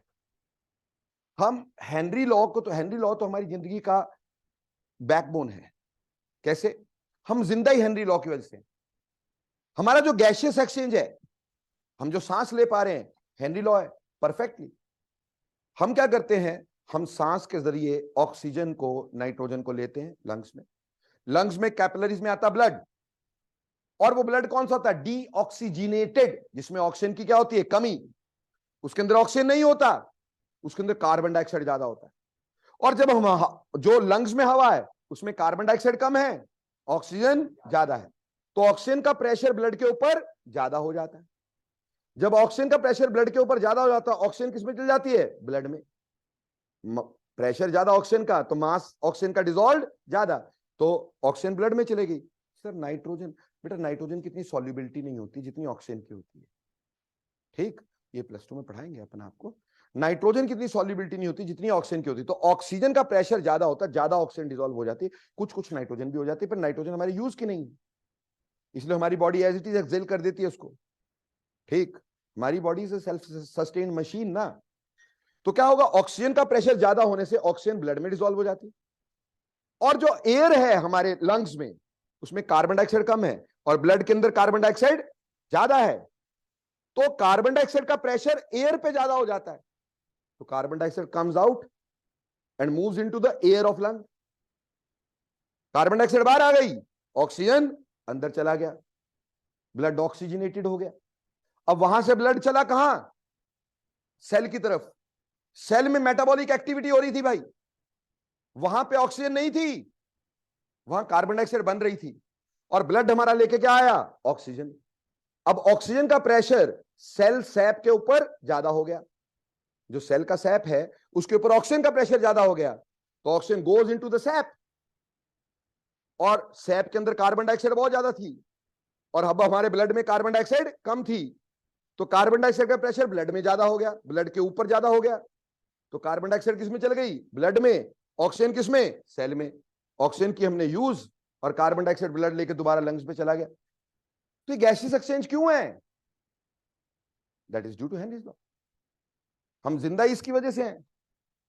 समझ में आई? तो Henry law क्या कहता है कि mass of gas dissolved is directly proportional to the pressure of gas above the solution. जितना pressure of gas solution के ऊपर होगा, ये बेटा मैंने फॉर्मूला लिखा है, डेफिनेशन समझ में आ रही है? तुम्हें पेपर में डिफाइन करने को आया, अगर हेनरीज लॉ डिफाइन कर लोगे, क्या बोलोगे, mass of gas dissolved is directly proportional to the pressure of gas above the solution. क्या ये क्वेश्चन समझ में आ गया, why soda water bottle fizzes out when it is open? क्योंकि सोडा वाटर बॉटल को हम एरिएट करते बहुत हाई प्रेशर पे, तो ज्यादा गैस डिसॉल्व हो जाती है। When it is open pressure becomes less, pressure becomes less, mass of gas should also be less, तो जो एक्स्ट्रा मास डिसॉल्व्ड है that will come out as fizz. Got it और नॉट? अब बेटा ये हेनरी लॉ है, इसको हम लिखते हैं m, mass of gas is equal to k into partial pressure of gas above the solution. इस k को हम kh, हेनरीज लॉ कांस्टेंट बोल देते हैं। क्या बोलते हैं? Henry's law constant. अब बेटा यहां एक चीज सीखना, प्लीज थोड़ा ध्यान देना। किसी भी कांस्टेंट को कैसे डिफाइन करते हैं? अगर हमें कोई भी कांस्टेंट डिफाइन करना हो, जैसे मैं पूछूं आपसे what is Henry law constant, कैसे डिफाइन करोगे? बोलो। रेशो का भी डेफिनेशन नहीं होती। हाँ जी बोलो बेटा, कैसे डिफाइन करते हैं हम किसी भी कांस्टेंट को? बहुत सिंपल तरीके से। आज की बात है, ध्यान में रखना, क्योंकि आगे बहुत जगह पूछूंगा तुम्हारे से। किसी भी कांस्टेंट को डिफाइन करना है तो उसके साथ लगी हुई चीज को वन मान लो। उसके साथ लगी हुई चीज को क्या मान लो? वन। अगर ये वन हो गया तो के एच इसके बराबर हो गया कि नहीं? तो क्या मैं ऐसा बोल सकता हूं Henry law constant is mass of gas dissolved when its pressure above solution is unity, is one atmosphere, 1 bar, 1 torr, whatever, है ना? तो जब भी कोई कांस्टेंट डिफाइन करना, उसका जितनी भी चीजें लगी उसको वन मान लो, तो वो इक्वल टू किसके बराबर हो जाता है? उससे समझ में आ जाता है this is equal to this when this is one. This is definition of a constant. Always constant is defined like that. उसके साथ जुड़ी हुई चीज वन, तो बोलेंगे this is equal to this when this is unity. तो ऐसे ही मैंने हेनरी लॉ कांस्टेंट डिफाइन कर दिया। बोला कि it is equal to the mass of gas dissolved when pressure of gas above the solution is unity. Unity यानी 1 atmosphere, 1 bar, whatever. बोलो clear हो गया? तो हेनरी लॉ कांस्टेंट समझ में आता है कि नहीं? बेटा बहुत सारी चीजें इसके ऊपर होती है। स्कूबा डाइवर अपने साथ ऑक्सीजन सिलेंडर क्यों लेके जाता है, ये सब चीजें पर ये प्लस 2 में पढ़ेंगे। बेटा प्लस 2 में इसका एक और रूप सामने आएगा। हो सकता है आपके किसी दोस्त की कॉपी में वो रूप अभी दिखाई दे, है ना, और बोलो हमारे सर ने तो कराया ही नहीं यार। नहीं बेटा, वो अभी हमने करना नहीं है। वो होता है कि partial pressure of gas in a solution is directly proportional to mole fraction of gas in the solution. ये भी हेनरी लॉ है। हेनरी लॉ लिखने के ना 50,000 तरीके, ठीक? This also Henry law, but this I will make you understand in plus 2, ठीक? ये प्लस 2 में पढ़ेंगे इसको, अभी हम सिर्फ इतना पढ़ेंगे, ठीक? कि mass of gas dissolve is directly proportional to the pressure of gas above the solution. अभी सिर्फ इतना पढ़ेंगे, क्लियर? ये प्लस 2 में पढ़ाऊंगा, बहुत इंटरेस्टिंग है भाई, और ये कंपटीशन का सबसे हॉट टॉपिक है। सॉल्यूशंस में से क्वेश्चन अगर आएगा तो हेनरी लॉ में से पक्का आता है। तो वो सॉल्यूशन वाले चैप्टर प्लस 2 में करेंगे, क्योंकि इससे पहले हमें काफी सारी चीजें सीखनी होगी। सॉल्युबिलिटी क्या होती है, उसमें टेम्परेचर का असर क्या होता है, एटसेट्रा एटसेट्रा, बहुत सारी चीजें सीखनी होगी। तब जाके हम इस पर्टिकुलर जगह तक पहुंच पाएंगे। कराने को भी करवा सकता हूं, लेकिन अभी करवाऊंगा नहीं, अभी सिर्फ इतना समझ लेना। बोलो हेनरीज लॉ समझ में आया? हेनरी लॉ कांस्टेंट डिफाइन करना आया। अब हेनरी लॉ के क्वेश्चन क्या हो सकते भाई? अरे सिंपल बात है, हमें प्रेशर ऑफ गैस दिया, मास पूछ लिया, KH दिया हुआ है, या फिर हमें मास ऑफ गैस दिया, ठीक, KH हमारे को दिया, बोला प्रेशर निकाल दो। और हमेशा यह भी याद रखना कि partial pressure of gas is mole fraction of that gas into P total, total pressure. ये डाल्टन्स लॉ होता है, ठीक? ये आपके सिलेबस से काट दिया, गैस स्टेट में होता था, ठीक? कि partial pressure of gas is equal to mole fraction of gas into total pressure. तो कभी ऐसे क्वेश्चन आ जाए भाई, टोटल प्रेशर दिया और नंबर ऑफ मोल गैस के दिए, ठीक, दूसरे के भी मोल दिए, उससे मोल फ्रैक्शन तो आता है निकालना। मोल फ्रैक्शन निकाला, टोटल प्रेशर से मल्टीप्लाई किया, पार्शियल प्रेशर ऑफ गैस आ गया, पार्शियल प्रेशर गैस यहां पुट किया, KH दिया है, मास निकाल दिया। बोलो कर सकोगे? अभी वैसे प्लस 1 में इसका न्यूमेरिकली नहीं आएगा, ठीक, बट अगर आए तो क्या कर सकोगे? प्लस 2 में इसके न्यूमेरिकल हम अच्छे वाले करेंगे, बहुत अच्छे वाले, ठीक, जो आम होते ही नहीं किससे, वो भी करेंगे हम लोग, ठीक? बट अभी के लिए हेनरी लॉ इतना ही। बोलो क्लियर हो गया? बेटा 4 क्वेश्चन तुम्हें दे रहा हूं, अभी चोंच नहीं चलाना, क्योंकि तुम्हें मालूम है जो क्वेश्चन मैंने दिया उसका आंसर तुम्हारे पास नहीं है ना? तो मैं भी इधर उधर की बातें करते रहते, ये वो है ना, फिर मैं बोलता नहीं ऐसा गलत है, ऐसा गलत है, टाइम वेस्ट नहीं करना, सिर्फ क्वेश्चन समझना। 4 क्वेश्चन दे रहा हूं, चारों को घर जाके तसल्ली से गूगल वूगल करना, ठीक, या कुछ भी करना, पढ़ना, क्योंकि उससे तुम्हारा कॉन्सेप्ट ब्रिलियंट बनेगा। पहली बात, आपने मेरे को बोला कि भैया जब भी हम अपने ड्रिंक को एरिएट करते हैं वी यूज कार्बन डाइऑक्साइड। बेटा कार्बन डाइऑक्साइड तो हमारी सेहत के लिए खराब है यार, है ना, कार्बन डाइऑक्साइड गंदी ना हमारे लिए, तो फिर कार्बन डाइऑक्साइड ही क्यों यूज करते भाई? हम कोई और गैस क्यों नहीं यूज करते? ऑक्सीजन यूज करेंगे, सेहत के लिए अच्छी। पर सर ऑक्सीजन की सॉल्युबिलिटी कम होती है, इसलिए ऑक्सीजन नहीं यूज करते। सल्फर डाइऑक्साइड यूज कर लेंगे, उसकी सॉल्युबिलिटी ज्यादा होती है, ठीक। पर सर सॉल्युबिलिटी जो है, सल्फर डाइऑक्साइड जो होगा, सल्फर डाइऑक्साइड की गंदी स्मेल होती है, उसको यूज नहीं कर सकते। तो ठीक है, आर्गन यूज कर लेते भाई, ठीक। आर्गन बिल्कुल ही खतरनाक नहीं, क्योंकि इनर्ट गैस, ठीक, इनर्ट गैस बिल्कुल भी खतरनाक नहीं, सॉल्युबिलिटी भी ज्यादा, ठीक। उससे बड़ी गैस ले लो, जितना मॉलिक्यूलर मास बढ़ता जाएगा, ठीक, उतनी सॉल्युबिलिटी गैस की बढ़ती जाएगी। तो सिर्फ कार्बन डाइऑक्साइड ही क्यों यूज होता है, कोई और गैस क्यों नहीं यूज होती? ये टुच्चा सा लॉजिक मत देना, ये इसका ऐसा सॉल्युबिलिटी, ये उसकी वैसी सॉल्युबिलिटी, वो मैंने तुम्हारे सामने बता दिया भाई कि ऑक्सीजन की सॉल्युबिलिटी कम है, ठीक है, ऑक्सीजन नहीं यूज करते, कोई और क्यों नहीं, सिर्फ कार्बन डाइऑक्साइड ही क्यों यूज की जाती है? अब बोलो sir acid, acid carbon dioxide भी एसिड है, उसको पानी में डालते वो भी कार्बोनिक एसिड बनाता है, समझ में आई बात? तो कार्बन डाइऑक्साइड जो आप बनाते हो, एरिएटेड ड्रिंक बनाते हो, तो एसिड ही बनता है वो। पेप्सी जो हम पीते हैं एसिड ही होता है ना जी? बोलते हैं ना भी, अगर बाथरूम में पेप्सी डाल दो साफ करने के काम आ सकता है, क्यों? एसिडिक होता है बहुत ज्यादा यार, ठीक, it is acidic because of dissolution of carbon dioxide, it is acidic. तो ये वाला लॉजिक नहीं है। मेरा क्वेश्चन आपसे सिर्फ ये है कि why only carbon dioxide is used to aerate drink, not any other gas? तो सिर्फ कार्बन डाइऑक्साइड के साथ कंसर्न रहना, किसी और गैस के साथ नहीं। उसका मेरे पास सबका लॉजिक है कि कौन सा गैस क्यों नहीं हो सकता, उसका सबका लॉजिक है। मेरा सिर्फ ये क्वेश्चन है कि कार्बन डाइऑक्साइड ही क्यों, उसमें ऐसी क्या चीज है? ठीक, पहला क्वेश्चन समझ में आ गया समझ में? क्वेश्चन नंबर 2, क्वेश्चन नंबर 2 क्या है? आपने घर पे लिम्का की एक बॉटल ले जानी, ठीक, खोलना, डालना, मस्त रख दिया गिलास में डाल के, थोड़ी देर तक फिज आई, खत्म हो गई। अब एक नमक लिया, उसके अंदर डाला, दोबारा फिज आई, फिर बंद हो गई, फिर नमक लिया डाला, फिर फिज।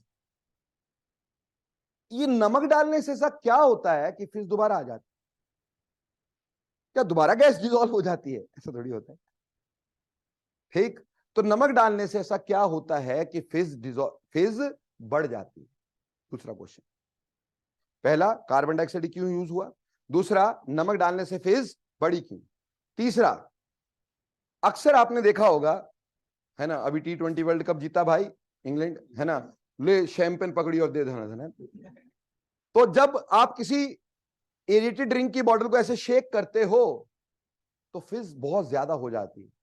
फिर शेक करने से क्या होता है कि फिज बढ़ जाए? शेक करने से ऐसा क्या होता है कि फिज बढ़ जाए?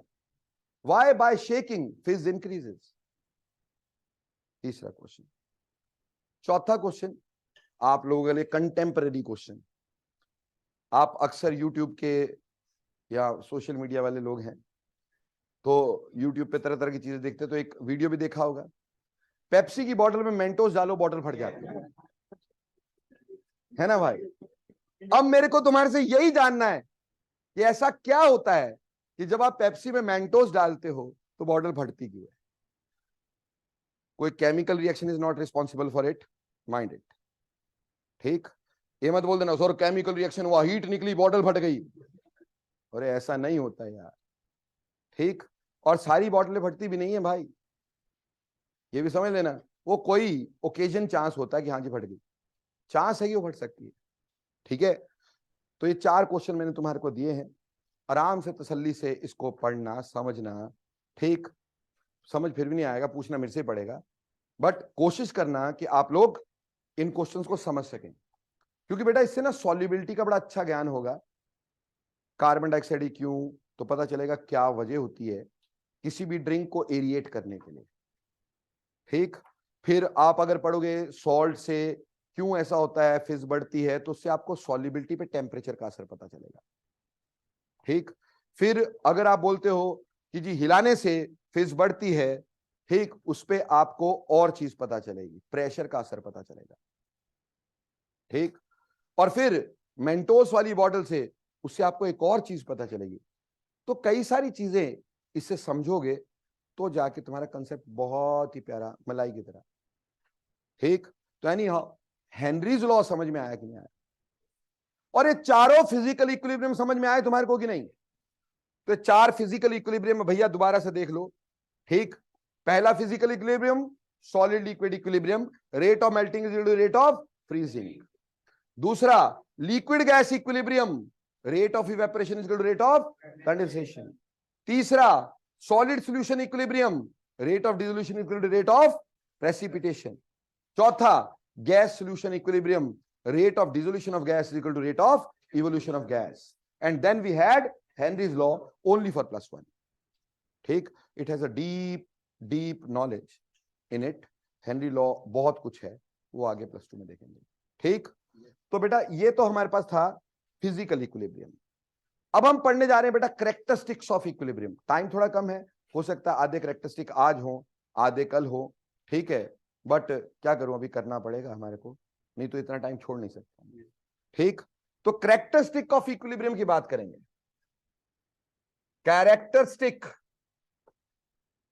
कैरेक्टरिस्टिक्स ऑफ इक्विलिब्रियम, इक्विलिब्रियम के कैरेक्टरिस्टिक क्या होते हैं, ध्यान से सुनते जाना, ध्यान से समझते जाना। ठीक, एक एक चीज समझाऊंगा, थोड़ा समझने की कोशिश करना। पहला characteristic, equilibrium is dynamic in nature. Equilibrium is dynamic in nature. No, what the hell this means कि equilibrium is dynamic in nature? दो मतलब है इसके। मतलब नंबर 1 कि हमें इक्विलिब्रियम पे लगता है रिएक्शन रुक गया, बट एक्चुअली रिएक्शन रुका हुआ नहीं होता, ये डायनेमिक होता है। सिर्फ क्या होता है, rate of forward becomes equal to rate of backward.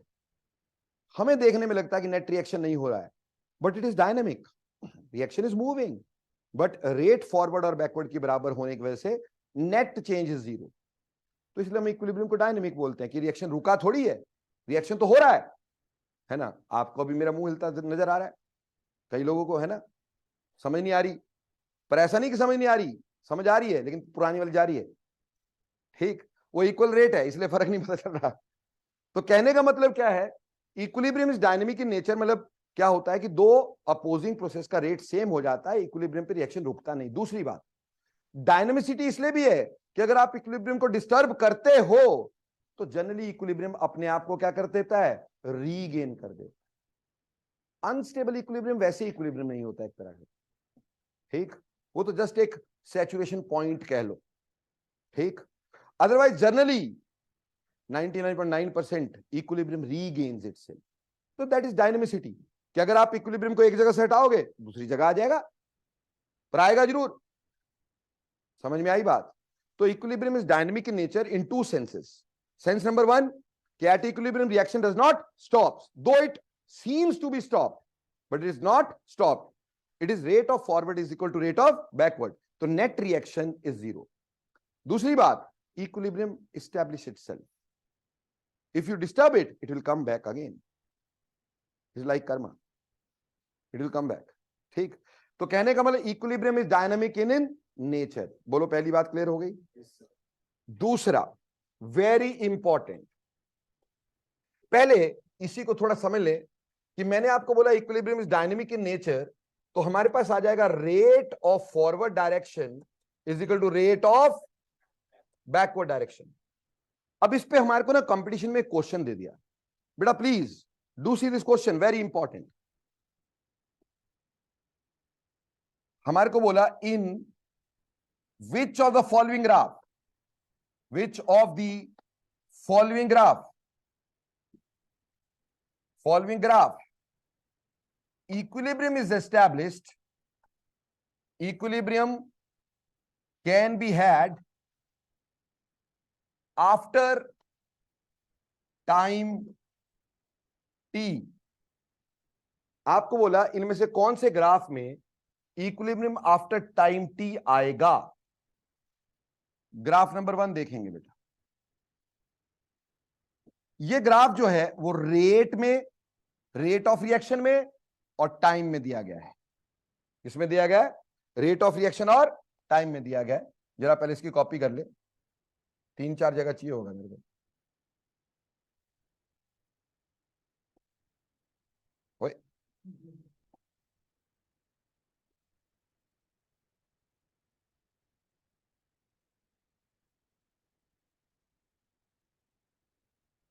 कोई बात नहीं,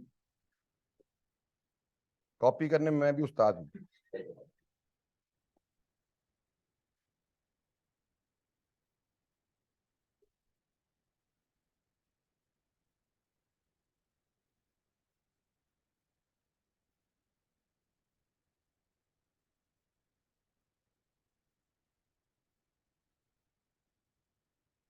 ठीक है जी, ये 4 ग्राफ मैंने आपको देने हैं और आपको ये बताना है कि किसमें equilibrium is achieved after time T. इधर ध्यान देंगे जरा। पहले ग्राफ में हमें दिया ये रेट ऑफ फॉरवर्ड डायरेक्शन है, ये रेट ऑफ बैकवर्ड डायरेक्शन है और यहां पर टाइम टी है। Here we had time T. ठीक है जी। दूसरा ग्राफ मेरे पास है,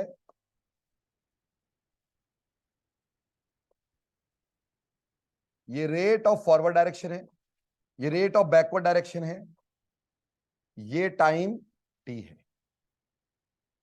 तीसरा ग्राफ,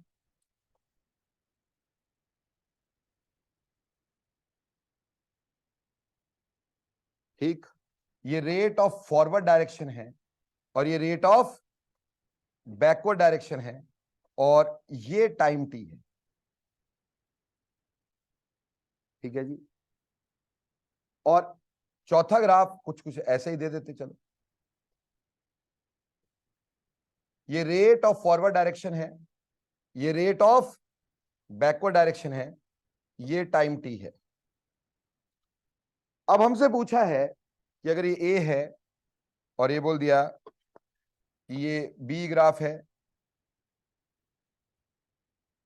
ये सी ग्राफ है और ये डी ग्राफ है, किसमें equilibrium is achieved after the time T? बोलो। बी, सी। इसमें ये टाइम टी का लाइन है। ठीक है जी। इस टाइम टी के बाद इस पॉइंट पर आकर के रेट ऑफ फॉरवर्ड क्या हो गया? Is equal to rate of backward. पर बेटे अगर इक्विलिब्रियम अचीव होता तो उसके बाद रेट चेंज नहीं होता। इसका रेट चेंज हो रहा है, इसका मतलब इस रिएक्शन में कोई इक्विलिब्रियम है ही नहीं।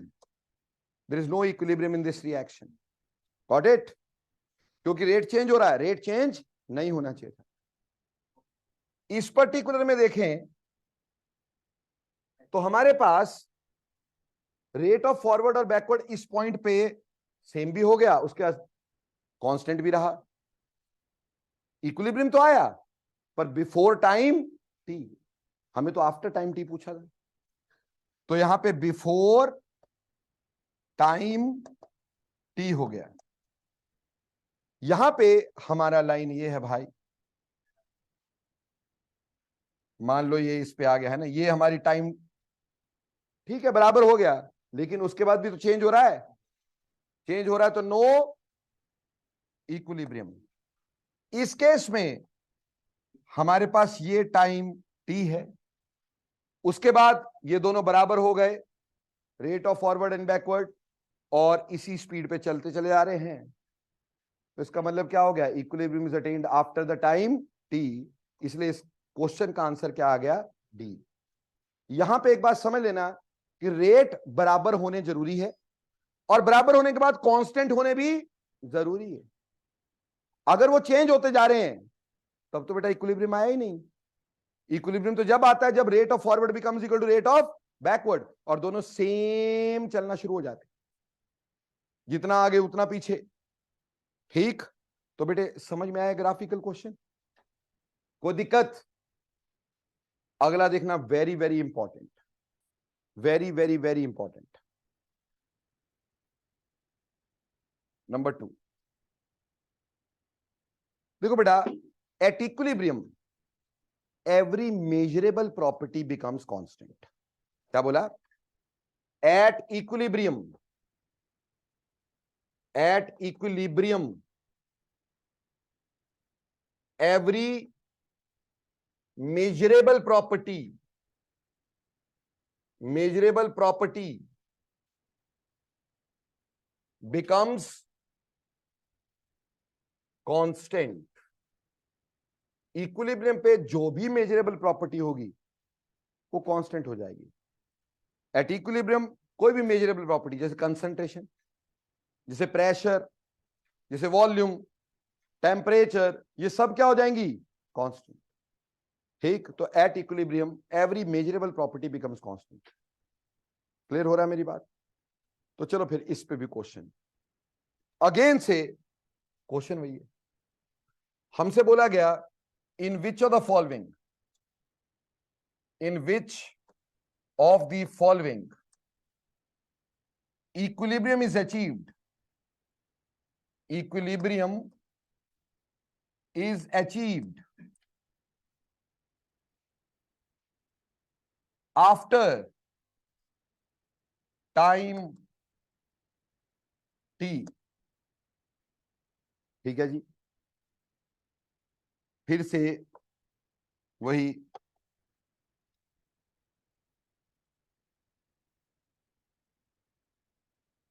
ठीक, पर अब की बार यहां मैंने रेट की जगह क्या लिखा? कंसंट्रेशन, और इस साइड मैंने ले लिया टाइम, इस साइड मैंने ले ली कंसंट्रेशन। और तुम्हारी favourite exercise copy,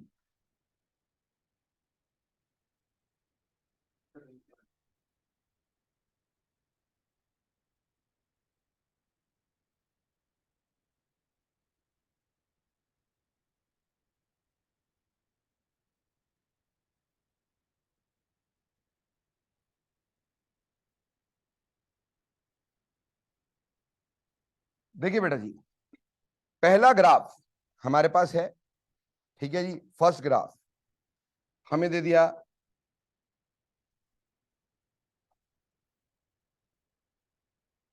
and this is our time T.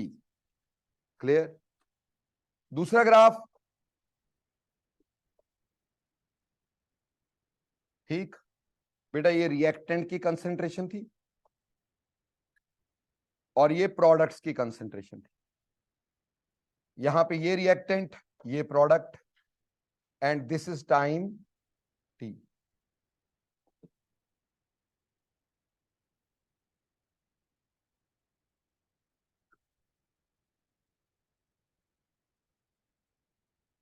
ठीक, यहां पर ये टाइम टी। ठीक,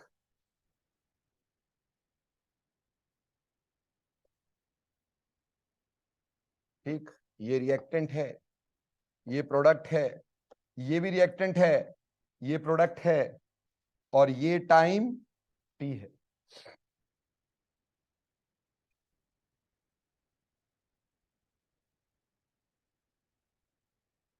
ठीक है जी, ये रिएक्टेंट है, ये प्रोडक्ट है, और ये टाइम टी है। ठीक, अब हमसे पूछा है इसमें से किस ग्राफ में equilibrium is achieved after the time T. ठीक, देखो बच्चे ध्यान से समझना, सबसे पहली बात, एट इक्विलिब्रियम हमारी जो कंसंट्रेशन है वो कांस्टेंट होनी है, बराबर होना जरूरी नहीं है, बराबर होना जरूरी नहीं है, सिर्फ क्या होना चाहिए? कांस्टेंट। इसमें तो एवर चेंजिंग है, एवर चेंजिंग है, या बढ़ती जा रही है, कम होती जा रही है कंसंट्रेशन, तो कहीं कांस्टेंट आ ही नहीं रही, तो देयर इज नो इक्विलिब्रियम। इसमें डेफिनेटली टी से पहले ही हमारे पास क्या हो गई, कांस्टेंट हो गई, इक्वल भी हो गई, कांस्टेंट भी हो गई। अपने को इक्वल से मतलब नहीं था, कांस्टेंट से मतलब था, कांस्टेंट हो गई है, तो यहां बिफोर टाइम टी इक्विलिब्रियम आ गया। ठीक, इस केस में इस टेम्परेचर के बाद कंसंट्रेशन बिकम कांस्टेंट, है ना। So this is our first answer. मैंने बोला इक्वल होनी जरूरी नहीं है, कांस्टेंट होना जरूरी है। रेट का इक्वल होना जरूरी था, लेकिन कंसंट्रेशन का कांस्टेंट होना जरूरी है। वो रेट का ग्राफ था, ये किसका था, कंसंट्रेशन। इस केस में, इस केस में भी आफ्टर टी कंसंट्रेशन क्या हो गई, कांस्टेंट। क्या इसमें चेंज आ रहा है? तो this is our second answer. मैंने कहा ये जरूरी नहीं है कि वो बराबर हो भी सकती है, नहीं भी हो सकती है, पर कांस्टेंट होना जरूरी है जी। समझ में आई बात? वो चेंज नहीं होनी चाहिए, ठीक है जी। और इसमें आफ्टर टाइम टी चेंजिंग हो रही है, it is going on changing. भले ही बराबर हो गई, पर उसके बाद क्या ग्राफ ऐसा स्टेट हो गया, ये तो नीचे वो फॉल कर रहा है, मतलब concentration is still changing, no equilibrium. तो इसको और पिछले वाले क्वेश्चन को थोड़ा ध्यान से देखो। पिछले वाले क्वेश्चन में हमने देखा था बराबर कब हुई, क्या देखा था, बराबर कब हुई, इस पॉइंट पे बराबर हुई, इस पॉइंट पे बराबर हुई। जब बराबर नहीं हुई वो तो हमने आंसर ही नहीं दिया। ठीक, यहां पे हमें बराबर देखना था, रेट क्या होनी चाहिए, बराबर, लेकिन कंसंट्रेशन क्या होनी चाहिए, कांस्टेंट होनी चाहिए। Concentration must be constant. बोलो क्लियर? ये सारे करवा देते हैं, है ना सर स्पेशल। इस क्वेश्चन का आंसर किसी मर्जी से पूछिए, किसी मर्जी से। 99.9% लोग गलत, पक्का पूछना जरूर। अगेन क्वेश्चन वही है, किसमें आपको बोला इन reaction N2 plus 3H2 giving us 2NH3, in which of the following graph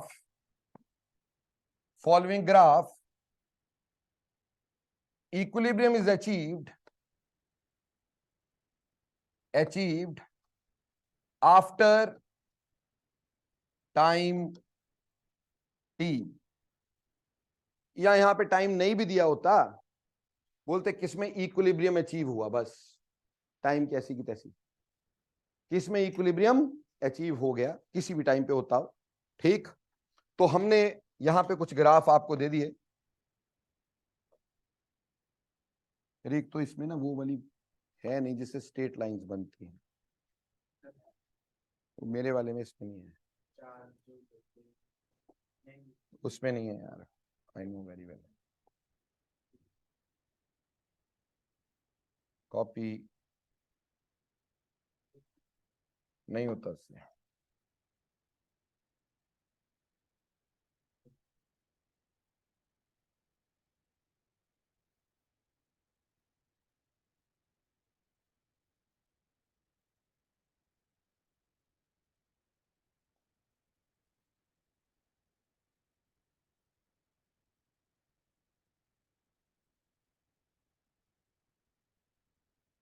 ध्यान से देखना, यहां पे हम ये बोल रहे हैं कि किसमें ग्राफ, कि इस रिएक्शन के लिए किस ग्राफ में इक्विलिब्रियम अचीव हुआ।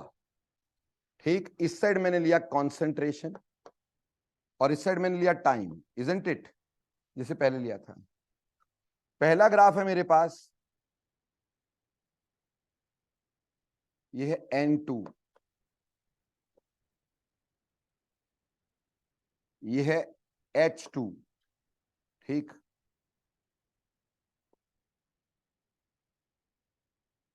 ये है NH3। ठीक है जी। दूसरा, this is for N2,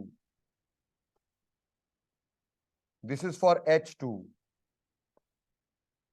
and this is for NH3.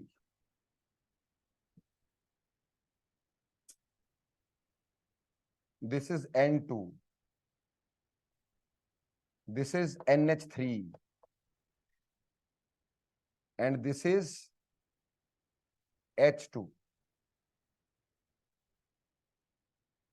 यहां पे this is NH3, this is H2, and this is N2. ठीक है जी। यहां पे this is N2, this is H2, and this one is NH3. Now tell me, किस graph में equilibrium has been achieved?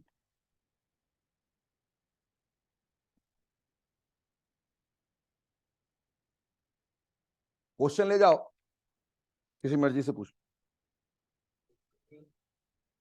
देखो बेटा, सभी लोग आपको आंसर बोलेंगे इसमें भी है, इसमें भी है, इसमें भी है, इसमें नहीं है, इसमें भी नहीं है, ठीक, और इसमें भी नहीं है।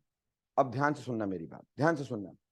देखो बेटा, इस रिएक्शन के लिए ग्राफ गलत है, इसमें नहीं है, हालांकि यह कांस्टेंट हो गया ना, पर बेटे 1 मोल नाइट्रोजन के लिए 3 मोल हाइड्रोजन कंज्यूम हो रहे हैं। जिस रेट पे नाइट्रोजन कंज्यूम हो रही है, क्या उसी रेट पे हाइड्रोजन भी कंज्यूम होगी? तो क्या उनका ग्राफ सेम स्टीपनेस वाला होगा? नहीं होगा ना। तो जहां इसके ग्राफ में सेम स्टीपनेस है, वो तो हो ही नहीं सकता, वो तो पॉसिबल ही नहीं, जबकि प्रदीप में यही आंसर दिया होगा। ये सच बता रहा हूं, ठीक। तो ये हो नहीं सकता, क्योंकि 1 मोल के साथ कौन रिएक्ट कर रहा है? 3 मोल। तो जो rate of consumption of nitrogen है वो कम है, और rate of consumption of hydrogen ज्यादा है। तो हाइड्रोजन का ग्राफ ज्यादा स्टीपर होना चाहिए था, ठीक।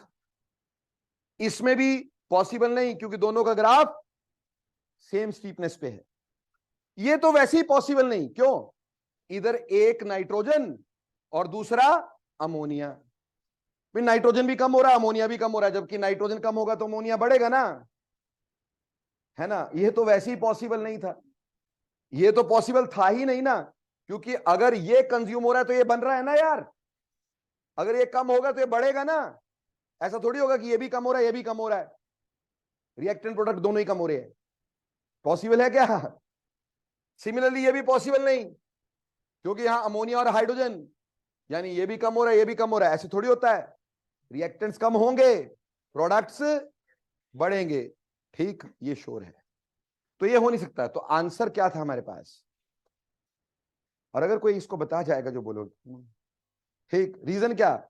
सिंपल सी बात, यहां पे कांस्टेंट हो गया, लेकिन पहले ग्राफ में इतना डिफरेंस था, अब इतना हो गया। क्यों? नाइट्रोजन की कंसंट्रेशन का जितना चेंज होगा ना, हाइड्रोजन की कंसंट्रेशन का चेंज उससे कई गुना 3 टाइम्स ज्यादा होगा, तो उसका ग्राफ ज्यादा स्टीपर होगा। तो उनके ग्राफ में जितना पहले डिस्टेंस था वो बढ़ता चला जाएगा।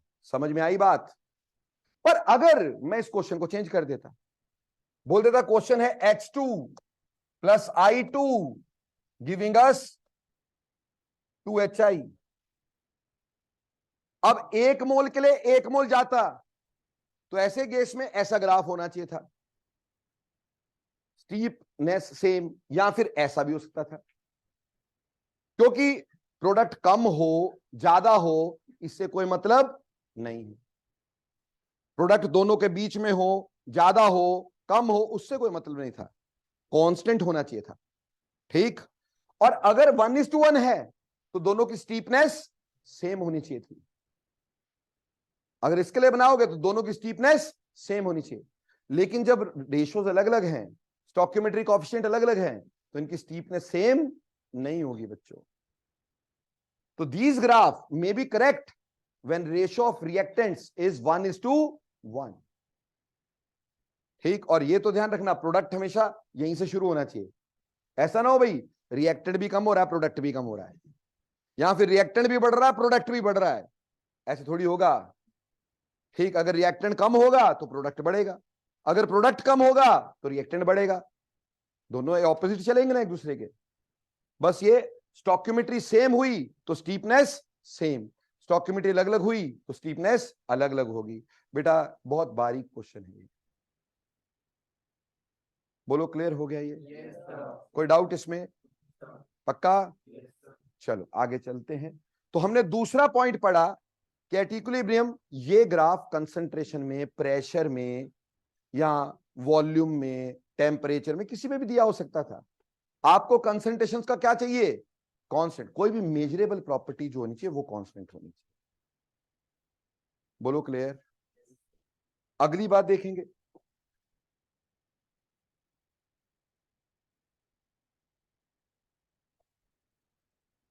मैं समझा नहीं, क्वेश्चन दोबारा बोलना।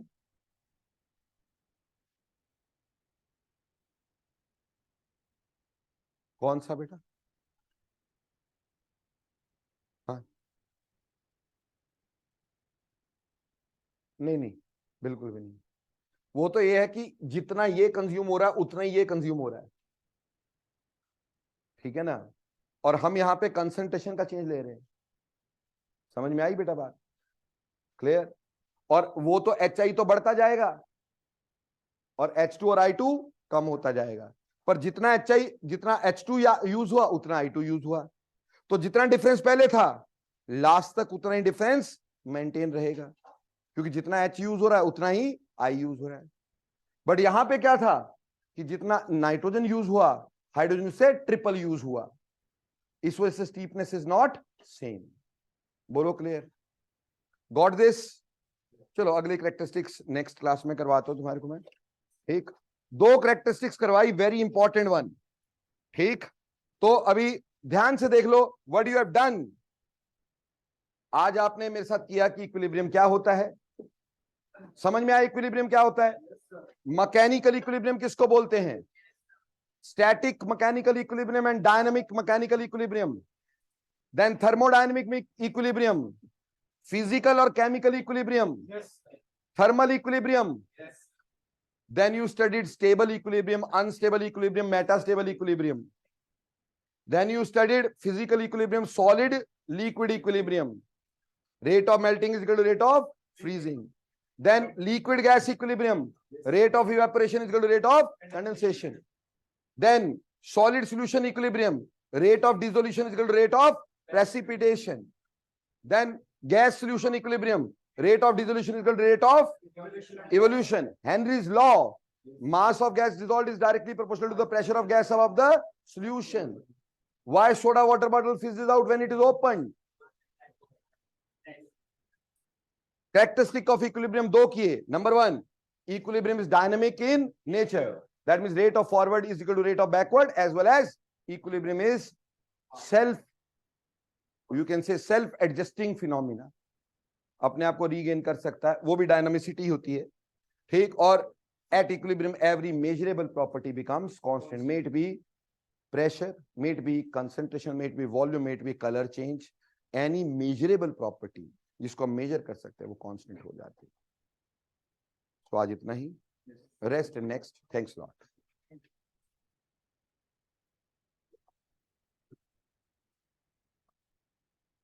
थैंक यू बच्चे।